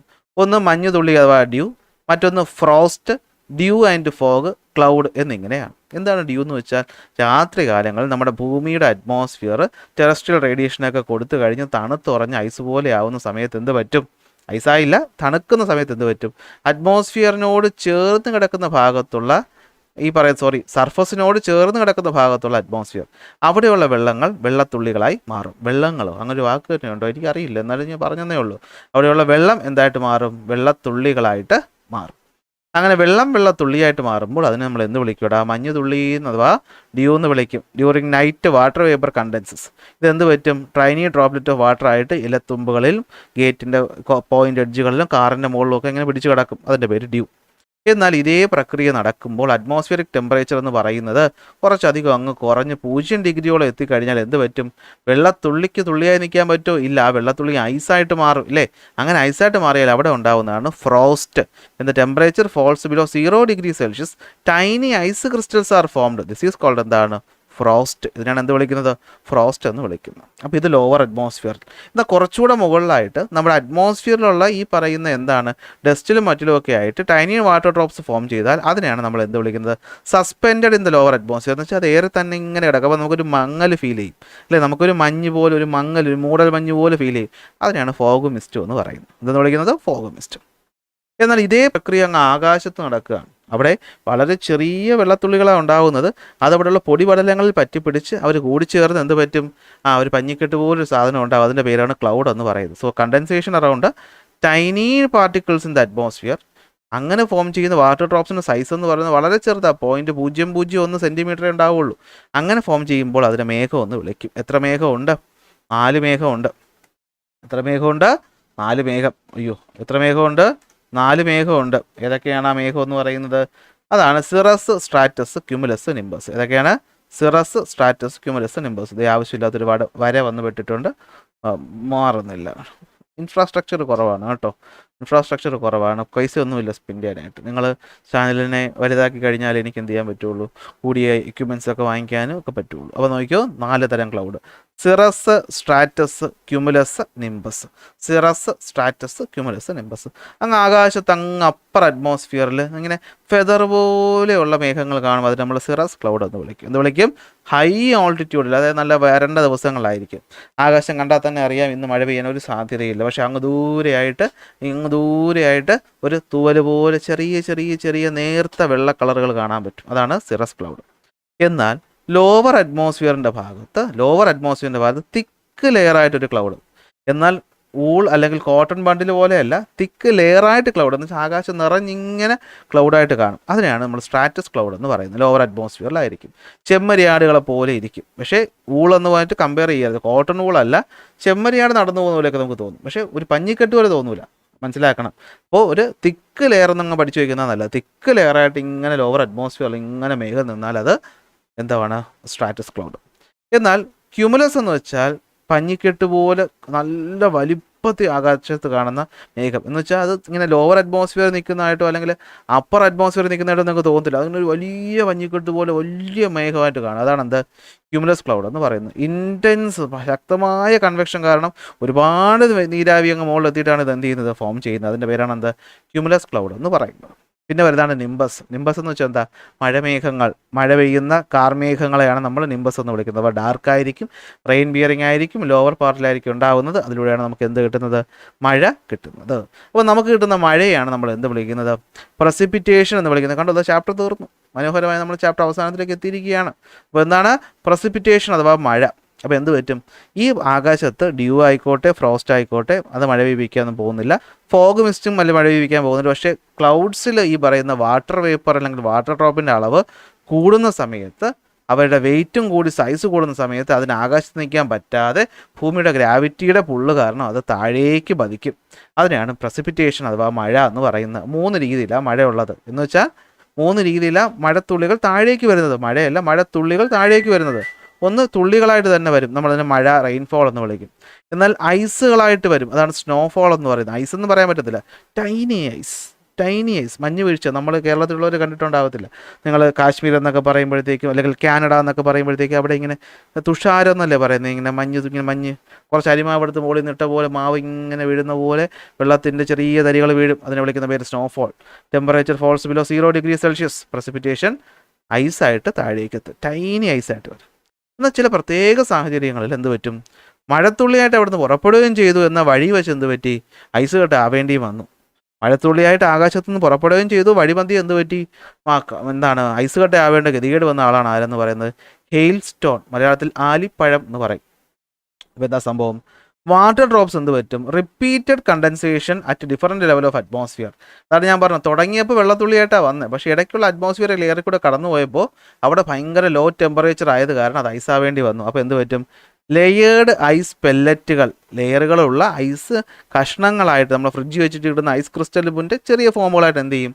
ഭൂമിയിലേക്ക് പതിച്ചാൽ അതാണ് ഹെയിൽ സ്റ്റോൺ എന്ന് പറയും. എന്തെന്ന് പറയുന്നത്? ഹെയിൽ സ്റ്റോൺ എന്ന് പറയും. സെറ്റാണല്ലോ. അപ്പോൾ ഇനി മഴ ഒരേ തരത്തിലാണോ പെയ്യുന്നതല്ല. മഴ 3 തരം മഴകളാണ് നമുക്ക് പഠിക്കാനുള്ളത്. ഓറോഗ്രാഫിക് റെയിൻഫോൾ അല്ലെങ്കിൽ റിലീഫ് റെയിൻഫോൾ, കൺവെക്ഷണൽ റെയിൻഫോൾ അല്ലെങ്കിൽ 4 o'clock റെയിൻഫോൾ, പിന്നെ വരുന്നത് സൈക്ലോണിക് റെയിൻഫോൾ. എന്താണ് ഓറോഗ്രാഫിക് എന്ന് വെച്ചാൽ? അപ്പോൾ നമ്മുടെ കടലിൽ നിന്ന് വരുന്ന ഈർപ്പവും കൊണ്ടുവരുന്ന തണുത്ത കാറ്റ് മലയിൽ തട്ടി മുകളിലേക്ക് പോവുകയും അവിടെ വെച്ച് മേഘങ്ങളായി മാറുകയും അവിടെ പെയ്യുന്ന മഴയെ വിളിക്കുന്ന പേര് ഓറോഗ്രാഫിക്. അപ്പോൾ മഴ കിട്ടുമ്പോൾ ഓപ്പോസിറ്റ് സൈഡ് നോക്കിക്കൊണ്ടിരിക്കും. അതിനെയാണ് എന്ത് വിളിക്കുന്നത്? റെയിൻ ഷാഡോ റീജിയൻ എന്ന് വിളിക്കുന്നത്, മഴ നിഴൽ പ്രദേശം എന്ന് വിളിക്കുന്നത്. ഇത് വരുന്നത് വിൻഡ് വാർഡ് സൈഡ്, കാറ്റ് വരുന്ന സൈഡ്. ഇത് കാറ്റില്ലാത്ത സൈഡ് ലീവാർഡ് സൈഡ്. സെറ്റാണ്.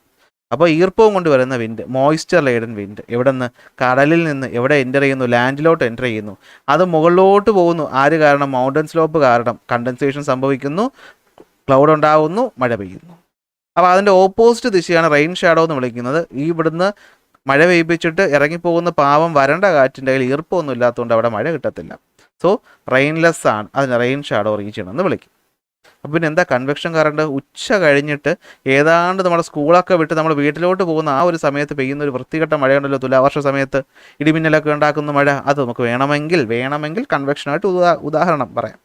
അപ്പോൾ warm moist air, day temperature ഭയങ്കരമായിട്ട് കൂടുമ്പോൾ വരണ്ട ചൂട് കാറ്റ് വന്നിട്ട് അറ്റ്മോസ്ഫിയർ ടെമ്പറേച്ചർ കൂടിയിട്ട് ഉള്ളതെല്ലാം നീരാവിയായിട്ട് അങ്ങ് മുകളിൽ പോകും. അത് മുകളിൽ ചെന്നാൽ പിന്നെ അങ്ങനെ നിൽക്കില്ല, കണ്ടൻസ് ചെയ്തിട്ട് ക്ലൗഡുകളായിട്ട് ഫോം ചെയ്യും.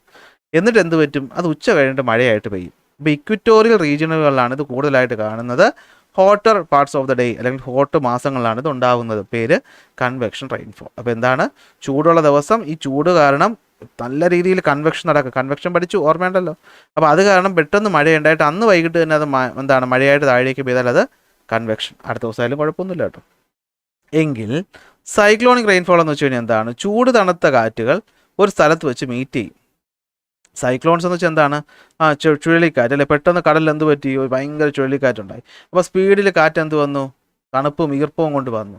ഇവിടുന്ന് ചൂട് കാറ്റ് എന്ത് ചെയ്തു? തിരിച്ചും വന്നു. ആര് വന്നു? ചൂട് കാറ്റ് എന്ത് ചെയ്തു? തിരിച്ചും വന്നു. രണ്ടുപേരും കൂടി ഇവിടെ ഒരു സ്ഥലത്ത് വെച്ച് മീറ്റ് ചെയ്തു. അത് നമ്മൾ എന്ത് വിളിക്കും?